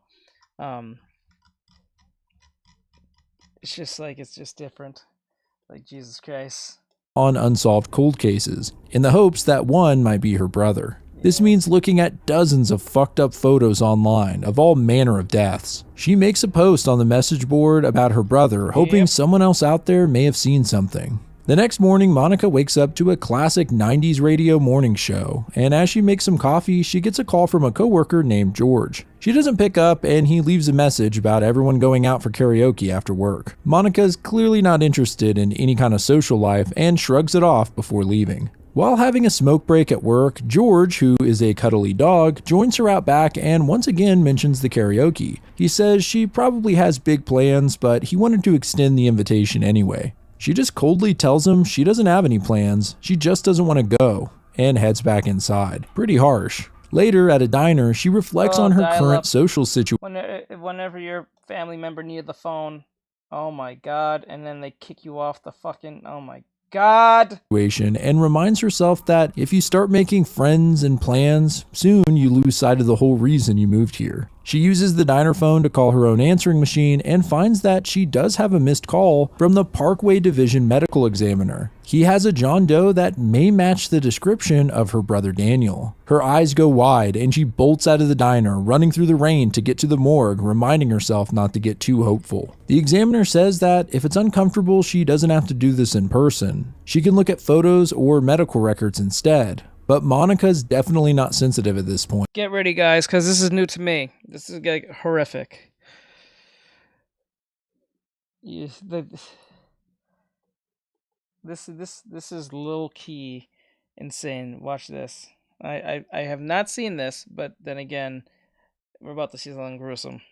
She'd rather have a look in person. They enter the morgue, and the examiner says that the body was pulled from a river and had been there for at least 2 weeks based on decomposition. He warns her it's a pretty gruesome sight and pulls back the sheet. Well, he wasn't kidding. It's a very disturbing image. The body is bloated and discolored, and there are huge chunks missing from its shoulder and face. It's an ugly sight, but it's definitely not Daniel. Monica leaves in disappointment, feeling almost ashamed for being so naive as to think she might have finally found him. Seeing her reflection in the subway window, she notices how she's aged and starts to contemplate how much longer she can really do this. She leaves the underground and walks down the street at night when a raccoon approaches her from behind as if he knows her. She picks up on him pretty quickly and reaches into her bag just as another guy comes around the corner. It seems they're in cahoots and start to attack her. But Monica pulls out a baton and hits one hard in the neck, followed up with a good whack on the other dude's face, causing him to lose a few teeth and gush blood from his mouth. She yells at the men to leave, and if they come back, she says she'll kill them. Like I said, Monica doesn't mess around. She gets back to her apartment, seeming barely fazed by the attack, and sits down at her computer like usual. Hey, that's what the city will do to you. If you live in the city long enough, that shit will do to you. Yep. She's surprised to find that someone actually replied to her post on the message boards. They tell her if she wants to find her brother, she should have a look in Woodbrook. Monica packs up the next morning and asks her coworker George if she can borrow his car. She circles Woodbrook on her map and hits the road. After 8 years of searching, she may have finally found a lead. As she drives into the cute little town, we finally see everyone's favorite cuddly serial killer, Samantha Strong, who notices Monica pull up at the police station. Captain Patterson, a bloodhound, takes a look at Monica's flyer and finds it a little odd that she drove all the way out to Woodbrook. However, they did have some unpleasant business some years back that really shook the whole town, and he says he may have something for her to look at. He pulls out some evidence boxes from the Woodbrook murders back in '86, and sure enough, Monica recognizes Daniel's jacket. Patterson tells her that only a few pieces of the man's body were found, and that, despite her enthusiasm, a jacket isn't going to be enough to identify him. There are thousands of acres of wood where the rest of his body was buried, and they don't have the budget or resources to look. Fed up once again at the lack of police help, Monica storms off, saying she'll find him herself then. Outside, she sits down in the car and is startled to see Sam sitting in the passenger seat. Sam introduces herself to Monica and tells her that she was the one who sent the message telling her to come here. Sam says that she knows where they can look next to find her brother, and asks what Monica is willing to do. She replies that to find her brother, she'd do anything. I'm not sure exactly what Sam is pulling here, but it looks like she's looking for something more than serial murder. It's like she may be moving towards psychological torture for her own amusement. Well, Holy shit. Oh no, she evolved to something much more. She got bored doing the same thing over and over again. I guess the voices are getting a little higher than usual. Holy shit. Let's find out in the next issue. Issue number 2. We actually go back a little bit here to before Monica arrived in Woodbrook. It's a beautiful morning and spring is on its way. The trees begin to blossom and Stewie the postman makes his rounds as Sam's narration talks about change. Sometimes you see it coming from a mile away, and sometimes it's sneaky, slowly twisting the world until it's upside down. Stewie drops off a large box at Birdie the Turtle's house. They discuss how Birdie's got a cozy job, soldering circuit boards for cute digital alarm clocks, and then ships them back where they assemble everything. A work-from-home job before work-from-home was really a thing. Along with the rest of his mail, he also gets a WebLinks internet disc with 100 free hours. Basically this world's version of AOL Online. Stewie's happy that Birdie likes his job, but advises him to get out of the house every once in a while. Damn, do you guys remember that shit? Compact discs. Compact disc, bro. Holy moly. In a while, or soon he'll end up at an old folks home, like the one down the street. Next, Stewie stops by the newspaper stand and grabs a paper. It looks like the big news recently is that wild animals have been wandering into town. Chip, the fox who runs the stand, has a theory that the animals are only coming into town because land developers are pushing them out. If you take away their hunting grounds, I guess they gotta find their food somewhere new. As if to punctuate this relative piece of dialogue, it cuts to Sam in her hardware store. She's got help from a teenage mole named Lewis. If he looks familiar, that's because he's actually the son of Charlie, Sam's employee from the first comic who was killed in a pretty fucked up way by Nigel. He works part-time at the store and feels like he gets to be closer to his dad. After ringing up a customer, Lewis finds a switch and red button under the front desk. Sam tells him to be careful. That's her new alarm system that she had installed after everything went down. Stewie comes in and drops off Sam's mail, including another WebLinks disc and a postcard from her parents who now live in Florida.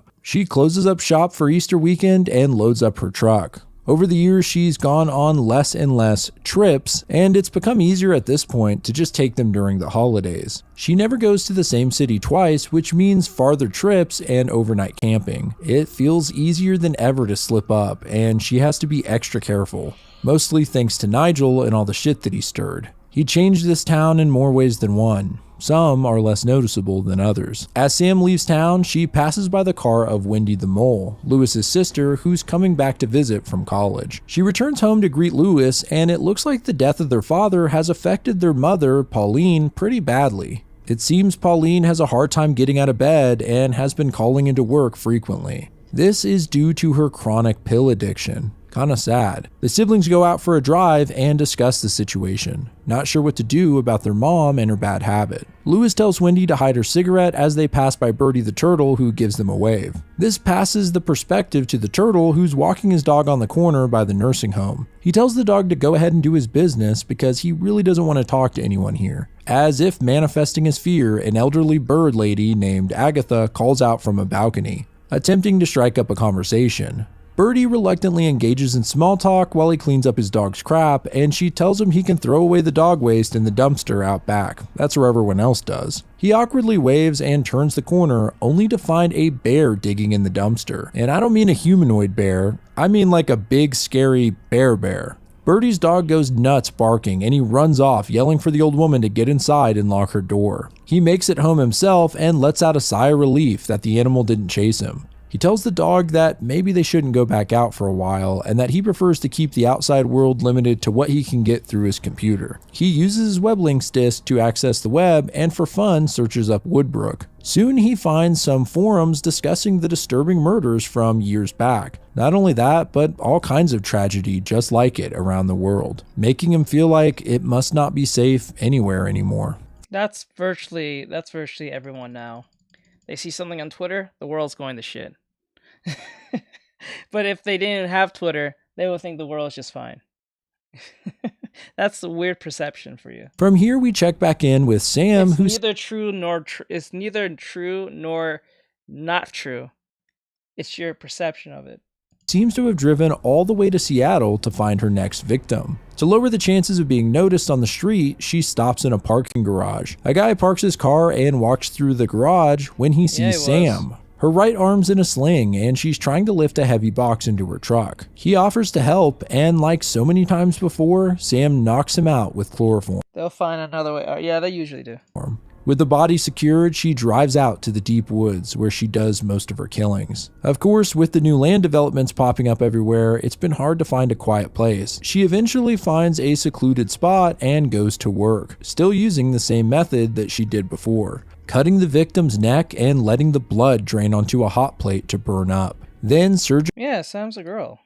Says she many times. surgically cutting up the body into small chunks, which she places into paint cans and buries in the ground. She pulls out her electric saw to begin, and we see a vision of Sam smiling as she floats in a pool of blood. These moments are the only time that she's actually happy. There's a disturbing panel of the guy's face split into fourths as Sam begins placing a severed hand into a paint can. Looks like our girl hasn't lost her touch after all these years. After finishing the job, she builds a campsite and contemplates the future. Will she be able to keep this up forever? The next morning, Sam gets back to Woodbrook and opens up her shop when Birdie comes out to tell her and Chip that Woodbrook is famous. He found a website where people talk about the murders. But before he can go on, he suddenly freaks out. The bear from earlier is now casually walking down the street. The police show up and Captain Patterson tells his men to take the shot. With a bang, the wild bear is shot and killed, falling to the pavement with blood gushing from its sides. The townsfolk all gather around discussing what just happened and whether it was really the right thing to do to shoot the bear like that. Birdie continues talking about the website he found and how they talk in the message boards about Nigel and even Sam who fought him. After hearing this, Sam enters her shop and digs the web links disk out of her trash. Later, she has one of her part-timers help set up the internet on her computer, and she's a little thrown off to find people online looking for answers to hundreds of murders. Some, of course, were hers. At first, it felt like a mold infestation that had been growing for years and she just found. But maybe this has opened the door to something else. Sam stumbles upon a post by Monica Brewer asking about her missing brother. We then see Sam replying to Monica, telling her to come to Woodbrook. Sam says she doesn't know if this will be a breeze or a storm. They both tend to start the same way. And in the final panel, she ominously looks over at a few boxes of shotgun shells. Issue number 3. Monica wakes up in a daze at the Woodbrook Motel when there's a knock on the door. Turns out to be Sam, who asks her if she had time to think about what she said. Suddenly, Sam's head starts ballooning up in size and she busts through the door. The walls begin collapsing due to her gigantic head, and soon Monica is consumed by her expanding chin. As Sam says, "I want to do everything I can to help you." Of course, this is just a nightmare, and Monica wakes up screaming. She looks out the window on a rainy day in Woodbrook and reflects on how this small town feels stuck in time, as if the rest of the world has moved on and nobody's noticed yet. She feels like if she doesn't keep moving, she'll get stuck too. At the hardware store, Sam is ringing up a customer who points out that Sam's fur is really starting to go gray and wonders if she'd ever consider dyeing it. She says she hasn't really thought about it and then asks the woman if she's ever considered dyeing. The lady's eyes go wide, but then they both bust up laughing and start talking about the rainy weather. Elsewhere, Monica walks down to the Woodbrook Library hoping to dig up more info on the murders. This bitch really just asked that question. You's a bitch. Wow, that was a bitch. And Sam. The librarian pulls out some microfilm containing every issue of the paper related to the killing spree and leaves her to it. Monica scrolls through the pages and stops on an image of Sam. The librarian says it's a miracle she survived that night, and we're brought into a flashback. A young Samantha has a conversation with her parents about her future. After graduating high school and traveling through Europe, she's decided to stay in Woodbrook and work with her dad at the hardware store. They're pleased to hear it, and her father tells her how proud he is of her. So after this, Sam started learning everything about the store and how her father operated. There was so much potential lining the shelves. With so many tools now at her disposal, this was like a candy shop for serial killers, and she couldn't wait to start experimenting. But she needed to pace herself. First, she needed to win the hearts and minds of Woodbrook, being a friendly neighborhood bear who's planted herself firmly in her community. A monster hiding in plain sight. We can see her and her father. But why? How did she end up being like this? she really has no reason to be like this. We need to know why she's killing people. Why is she doing for getting their picture taken for the paper. The same one that Monica in the present day is now reading.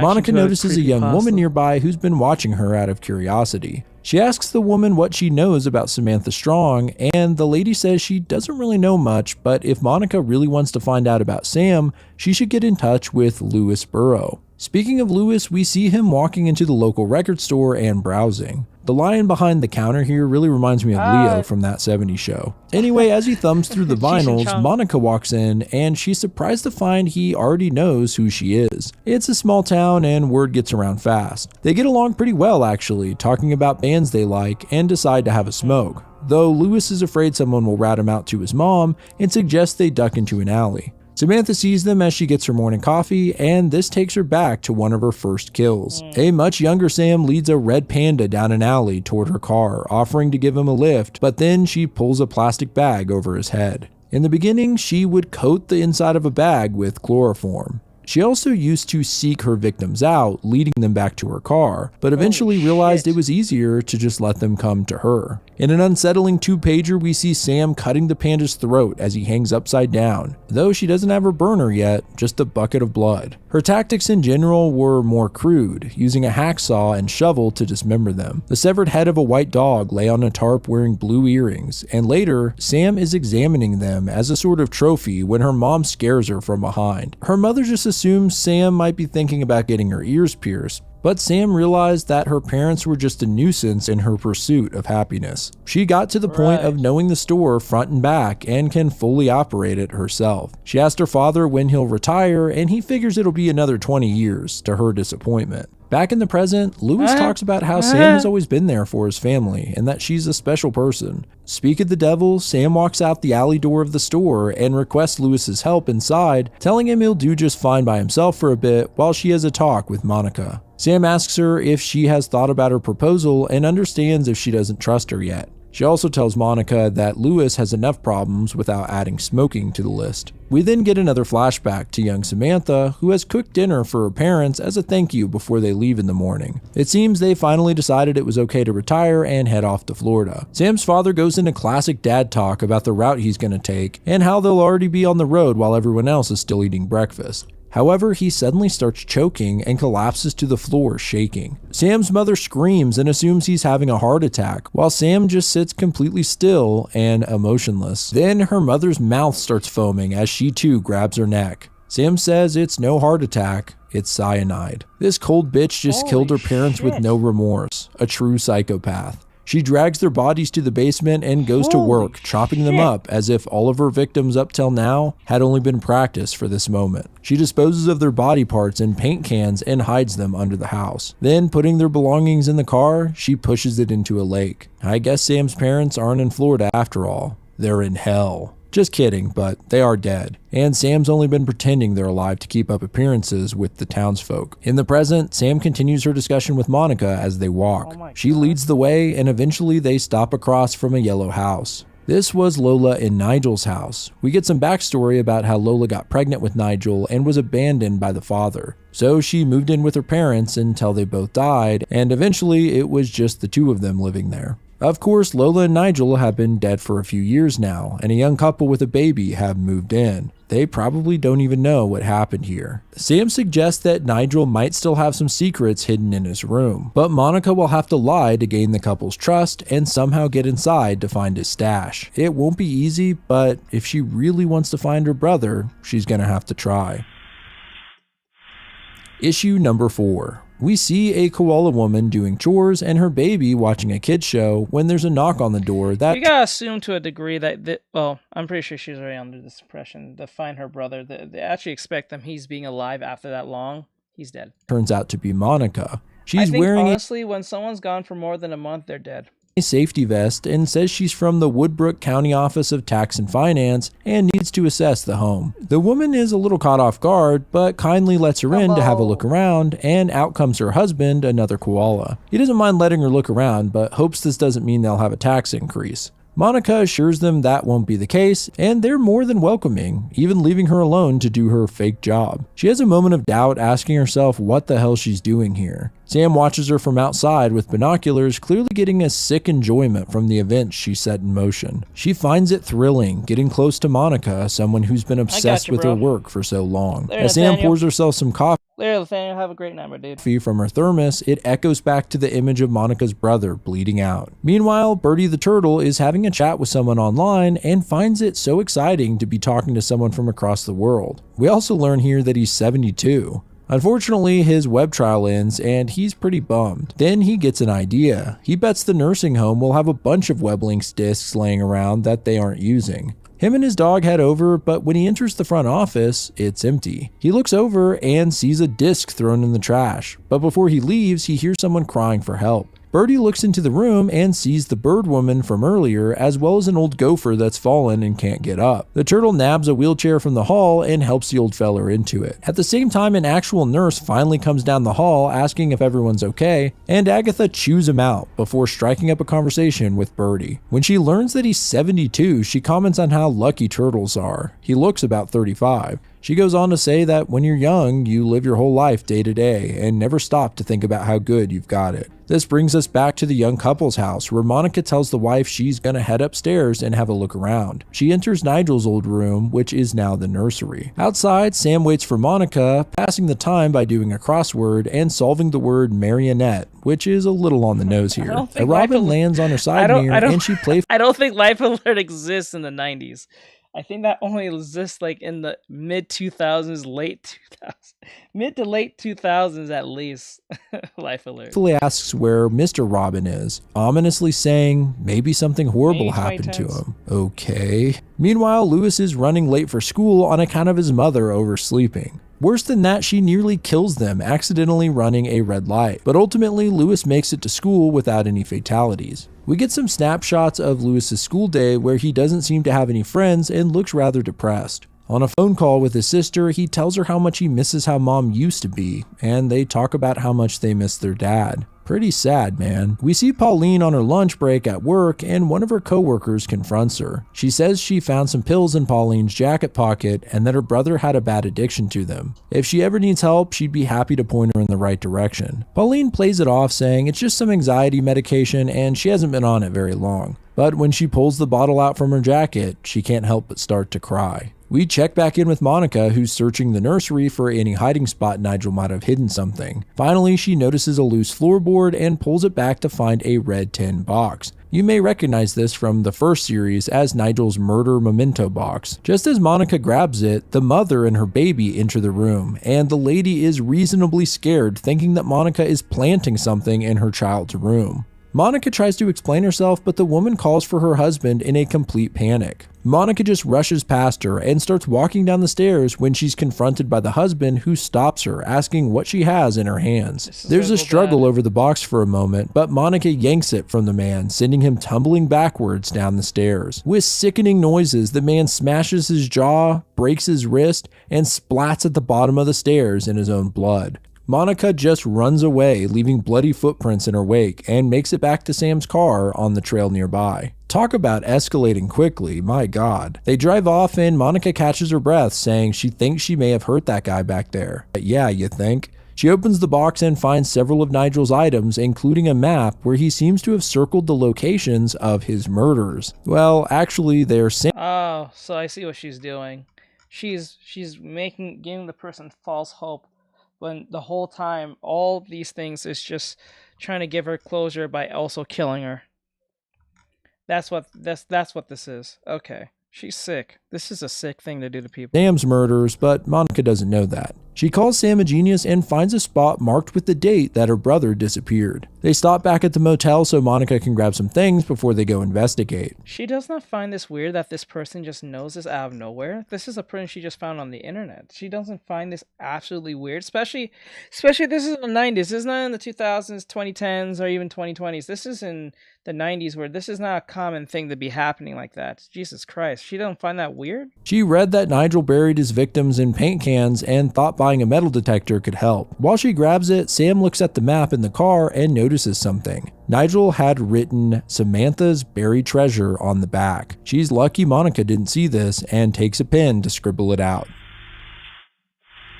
Issue number 5. Lewis stops at Chip's newsstand and says he's opening the shop on his own this morning while Sam is out. He sees an article in the paper about how Woodbrook is getting a new highway, and Chip goes on a rant about how they don't really need one. He says travel times will improve, but the car fatalities will go way up for a while. Plane crashes, buildings collapsing, toxic waste. People will accept a lot of death for money in politics. Back in the day, they used to sacrifice people for a bountiful harvest. It makes you wonder if we really left that behind. Meanwhile, Monica and Sam are on the road headed toward the spot her brother may be buried. Wanting to make notes on the map, Monica asks if Sam has a pen, and she says she doesn't have one. This is a subtle way of showing Sam's cleverness. She used her pen to mark out her name on the map and knows that it would be a giveaway if Monica saw the same blue ink. It's the type of sloppy shit that would get other killers caught, but Sam's a pro. When they arrive in the general area, they find the road is blocked by a construction crew setting up a build site. Seeing as how they're going outside the law to investigate some buried dead bodies, they decide it's best to park a ways off and hike in to avoid suspicion. Back in Woodbrook, Pauline is dreaming of the day that her now dead husband proposed to her, and is rudely awakened by a phone call from Lewis at the store. He looks concerned that she's even home. She's going to be really late for work again. Out in the woods, Monica is scanning the ground with her metal detector when sure enough, it starts beeping wildly. She digs it up and finds a paint can.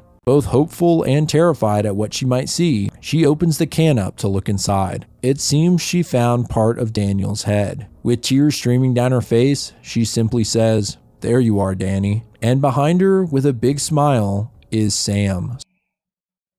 It was 1989. Sam's the type of person that will steal something from you and help you find it. Well, that's what we're doing. That's what we're watching right now. You're right. We are now watching that in real time. Okay, it was 1989? Holy shit. It was just before the 90s. Holy, just a year before. I was so off. Soaking up her suffering. Still fucked up on pills, Pauline stumbles out toward her car, dropping her keys on the way. She manages to get it started and hit the road, blowing through stop signs on the way to work. Sam and Monica have dug up the rest of the cans. Monica drops some buckets off at the truck and notices the scribbles on the map.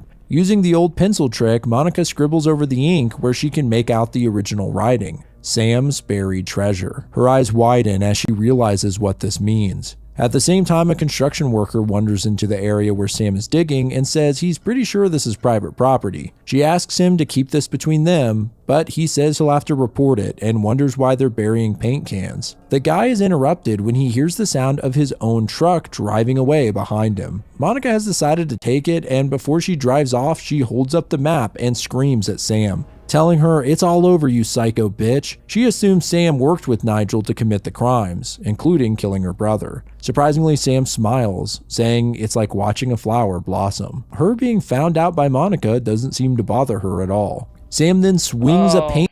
It's a release. She gotten bored of the chase. Oh. Okay. Why does this remind me of that Breaking Bad episode? It's like, oh,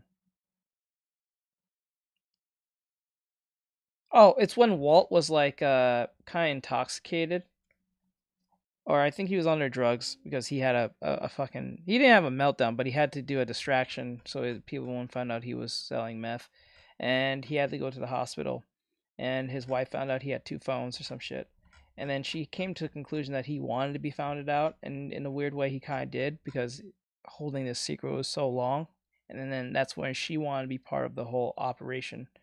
And then that didn't go well. Paint can into the worker's face, breaking it in several places. He stumbles out in front of the truck as Monica tries to speed off, and she hits him hard, causing his body to tumble over the roof and land on the ground completely mangled. Sam was hoping the body would at least cause her to veer into a tree, but part of her is impressed that Monica never even slowed down. As she gets into her truck, Sam notes that it's the closest she's ever felt to connecting to someone. Back in Woodbrook, Pauline can't help herself from nodding off in her car, and there's a line of people honking at her at a stop sign. At the same time, Monica comes speeding back into town with Sam hot on her tail. Just as the bear almost closes in on her, presumably to drive her off the road, Sam is T-boned by another car. It's Pauline running another red light and smashing into Sam's truck. Monica drives off and the EMS show up to help. They say if Pauline wasn't so relaxed, she'd likely have broken her neck, and Sam is left with a black eye and a bandaged head, but otherwise is alright. She's a bit surprised when the police give her a ride home and don't mention a thing about Monica. Maybe she didn't tell them, or maybe they wanted to make Sam sweat a little. Assuming this is her last normal night before shit hit the fan, Sam just goes through her normal routine. She gets ready in the morning like usual and eats breakfast, where she has a vision of her parents still sitting at the table. Only their bodies are severed into chunks. She walks to the hardware store and realizes that eventually things would have to change, and in fact, they already had. You might notice here that this panel reflects one of the very first images of the first Beneath the Trees run. Shortly after entering the hardware store, she's followed in by Captain Patterson, who says he's placing her under arrest. Sam tries to ask what's wrong, but he cuts her off and says she's been playing this whole town for fools. Behind him are two of his deputies and Monica, who starts yelling at her, saying they can test DNA and use the map to find all the other bodies she's buried. Outside, Lewis sees all the police cars parked in front of the store, and Chip warns him that maybe it's better if he doesn't go in today. Sam moves behind the counter, reminding Patterson that this was all settled years ago. Monica starts walking toward her, saying she'll drag her out herself if she has to. At the same time, one of the deputies draws his gun on Sam, telling her to show her paws. Patterson tries to calm everyone down and tells Monica it's only courtesy that she's not in cuffs, considering the separate mess that she's in. What? I'm guessing this is referring to the guy she pushed down the stairs and the man that she hit with the truck. Then, in a sudden and truly surprising moment, Sam pulls a handgun out from under the counter and shoots Patterson in the head. What would you... What? Why would you do that? Why would you do... What the fuck would you do that? What? Okay, she wants to die. Now, she wants to be caught. There's no question of this now. Why would you do this? What? And you don't even shoot one police, you shot the chief. You shot the sheriff. Ah, bro, what the fuck? What a way to die. What a way to... Bro, that sheriff was not expecting that. Holy shit. What the hell? She just threw the... Oh my god. Head, dropping him to the floor, dead. Everyone, including me, is shocked at what just happened. Sam flips the so-called security switch under the counter, and a panel on the ceiling slides open, revealing several shotguns pointed out. Sam hits the red button, and the guns fire, ripping the policemen to shreds with buckshot. It's gruesome as all hell. Outside, Chip peeks into the window when he's suddenly shot through the throat. Lewis kneels over the fox's body crying, not knowing what to do other than to cry out for help. Inside, Monica has grabbed a shovel off the rack and takes a swing at Sam. But she just grabs it in her hand, unflinching, and with her other, smashes Monica's head into the wall, knocking her out. Sam picks up her body and casually walks toward the back door. If she can't stay in Woodbrook, maybe nobody should. She flips a switch as she leaves, and behind the cops' mutilated bodies, flames erupt, catching the whole place on fire. Now we move into the final issue of Rite of Spring. We see downtown Woodbrook and its happy townsfolk walking along as Sam talks about DC-AC remote relay switches. They can reach anywhere from 1 to 3 miles and are great for little things like turning on lights or opening garages. They're also great for ignitions on incendiaries. Suddenly, the clock tower in the town square explodes into flames. We then see 4 switches in the back of the hardware store, 2 already flipped, one for the store itself and the other for the clock tower. Sam heads out to the alley where she uncovers a car that she's had hidden all of this time, and starts loading it up. Inside, Monica starts to wake up and finds herself tied to a chair. This bitch had a getaway car from Jump. She had it for a very long time. This bitch had a fucking getaway car. She thought of everything. What the fuck? What the hell? Casually greets her and says she hopes she'll stay put for a bit longer, and then she'll be on her way. Monica tells her she won't get too far, but Sam says the whole county is going to be too busy today to be worrying about her. She flips the 3rd switch, and elsewhere we can see the fire department loading up a truck and making a plan to put out the 2 fires. They speed off when suddenly the top floor of the fire station itself bursts into flames. You can see the shocked look on the chief's face when so she made So she blows up her place and she blows up the fire station. So what she's doing is making such a diversion that you can't pay attention. So she gets away by it's just so much carnage happening at once. There's no way it's just her. It has to be a bunch of people. Even if it was her, it had to be a group of people. There's no way she got away with all this. So it might be an organization. She might still get suspected, but she's gonna think it's a bunch of people. So they're gonna think it's an organization of people doing this. Clever.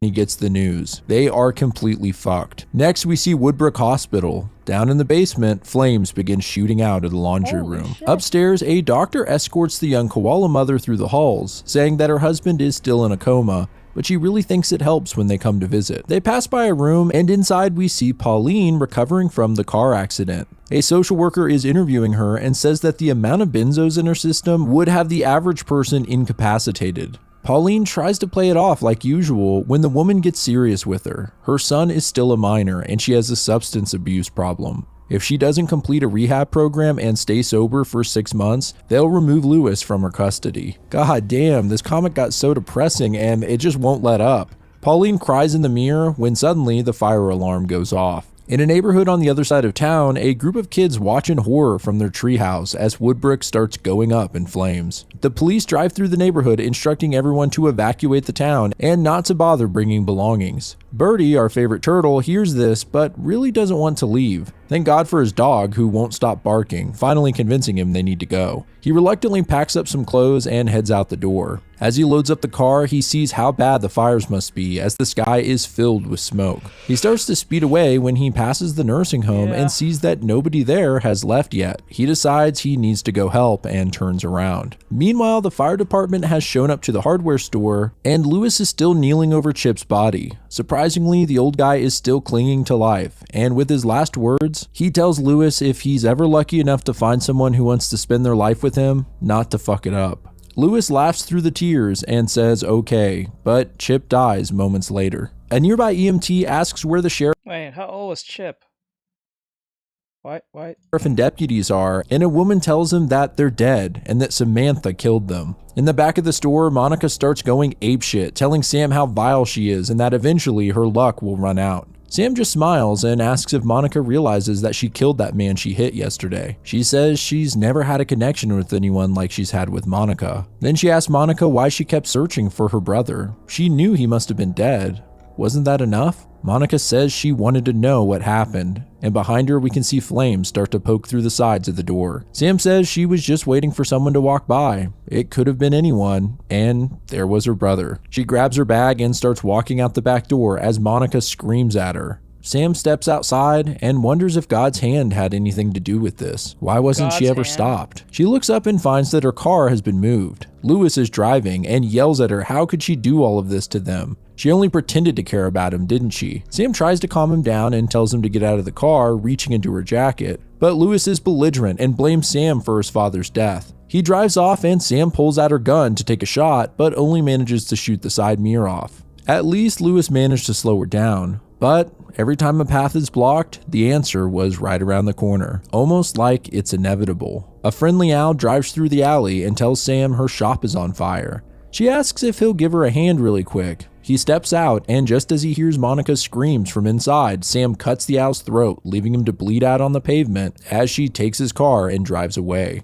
Back in the hospital, we see the poor koala that Monica pushed down the stairs still stuck in a coma. And outside in the hallway, Pauline, as well as the other patients, are all rushing out of the hospital. They manage to make it out, and on the sidewalk, we can see the koala mother realizing her husband is stuck in there and is gonna die. Lewis pulls up in Sam's car and finds his mother. They hug, and she asks whose car this is, which causes him to break down and sob. Birdie heads into the nursing home as burning embers begin falling from the sky, likely to light up the whole neighborhood. He looks inside for Agatha and finds her upstairs having fallen down. These poor elderly folk are all by themselves. I guess the nurse left a while ago and never came back. Birdie helps her outside along with the others, and Agatha tells them all that this brave young turtle is gonna save them.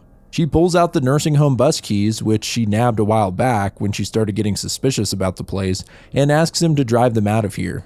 Birdie is reluctant, but can't really argue and helps load the old people onto the bus. Next, we see Lewis's sister Wendy in her dorm room when someone calls her over to the TV. She sees the reports on the news about how Woodbrook is burning and runs out in tears. As fire trucks from nearby counties drive into the town, Sam is on her way out. We get a montage of Bertie driving the elderly people out of town, the record store owner saving some of his favorite albums as his store burns down, and in the most disturbing image, the burning corpse of Monica, who was left to burn alive in the back of the store. Brutal. Later, at a gas station in the middle of the desert, Sam fills... Hold on. Are you kidding me?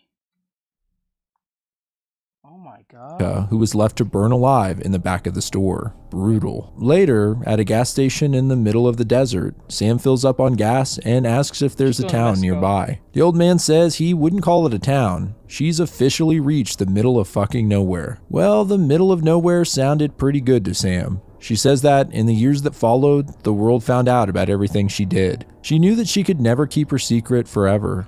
She just didn't expect that once everyone found out, she'd have so many fans. And that is the end of Rite of Spring. Yep, the bad guy wins, and Sam completely gets away with it all. I get the sense that that last line isn't just a reference to the internet obsessing over her murders in the years to come, but a sort of meta commentary on us, the reader, being such big fans of Sam, who's now entered into the league of our favorite slasher villains like Michael Myers and Freddy Krueger. It's a weird feeling because, yeah, Sam is the main character and you kind of want to see how she's going to get away with it all, but now that she actually has, you can't help but feel kind of sad at all the heartbreak and ruin that she's left in her wake. What did you guys... That's the irony when you go down villain. You never really get a good ending. That's the irony. That's the irony. Not all of them, but then again, that's the irony. I think the only true villain that gets away with it, but still loses at the same time, was probably Light Yagami. Light Yagami is probably the best tragic loss, the best defeated villain of all time, in my opinion. Because even though he did lose, he still won at the end. He left a mark on virtually the entire world. That's crazy. That's good. That's actually good. That's actually good. Couldn't get AI to do that. Because, dude, even though he died in the end, he still won. I was like, shit. He still got away with it. And then you see him in the other anime, if they say it's him, but I believe it's him. You see him in Death Parade. So he's like, he got away with it. Like, fuck. He actually got away with it. I was like, fuck this man. So it is what it is. He actually got away with it. He didn't have to go to heaven nor hell. I was like, fuck this dude. Oh, man. All right. So that's the end of that. I think we're going to end it from here. It's already 10 something. So I'll let you guys go. Have a great night. Thank you guys for coming in. If you guys enjoy this, please give Griff a follow. I'm going to be editing the other videos. I got to get up to the speed with those two. I think the last two ones. I think this one and the last week's. So with that said, have a great night. See you guys next one. Give Griff a follow if you like him. The link in the description if you like it. And you can't keep getting away with it. All right, so thank you guys for watching. I appreciate every last one of you guys. I'll see you guys tomorrow. Have a great night. We're going to play video games. Take care, guys. I'm out. Yeah, I will. Be safe, guys. We out. Bye-bye.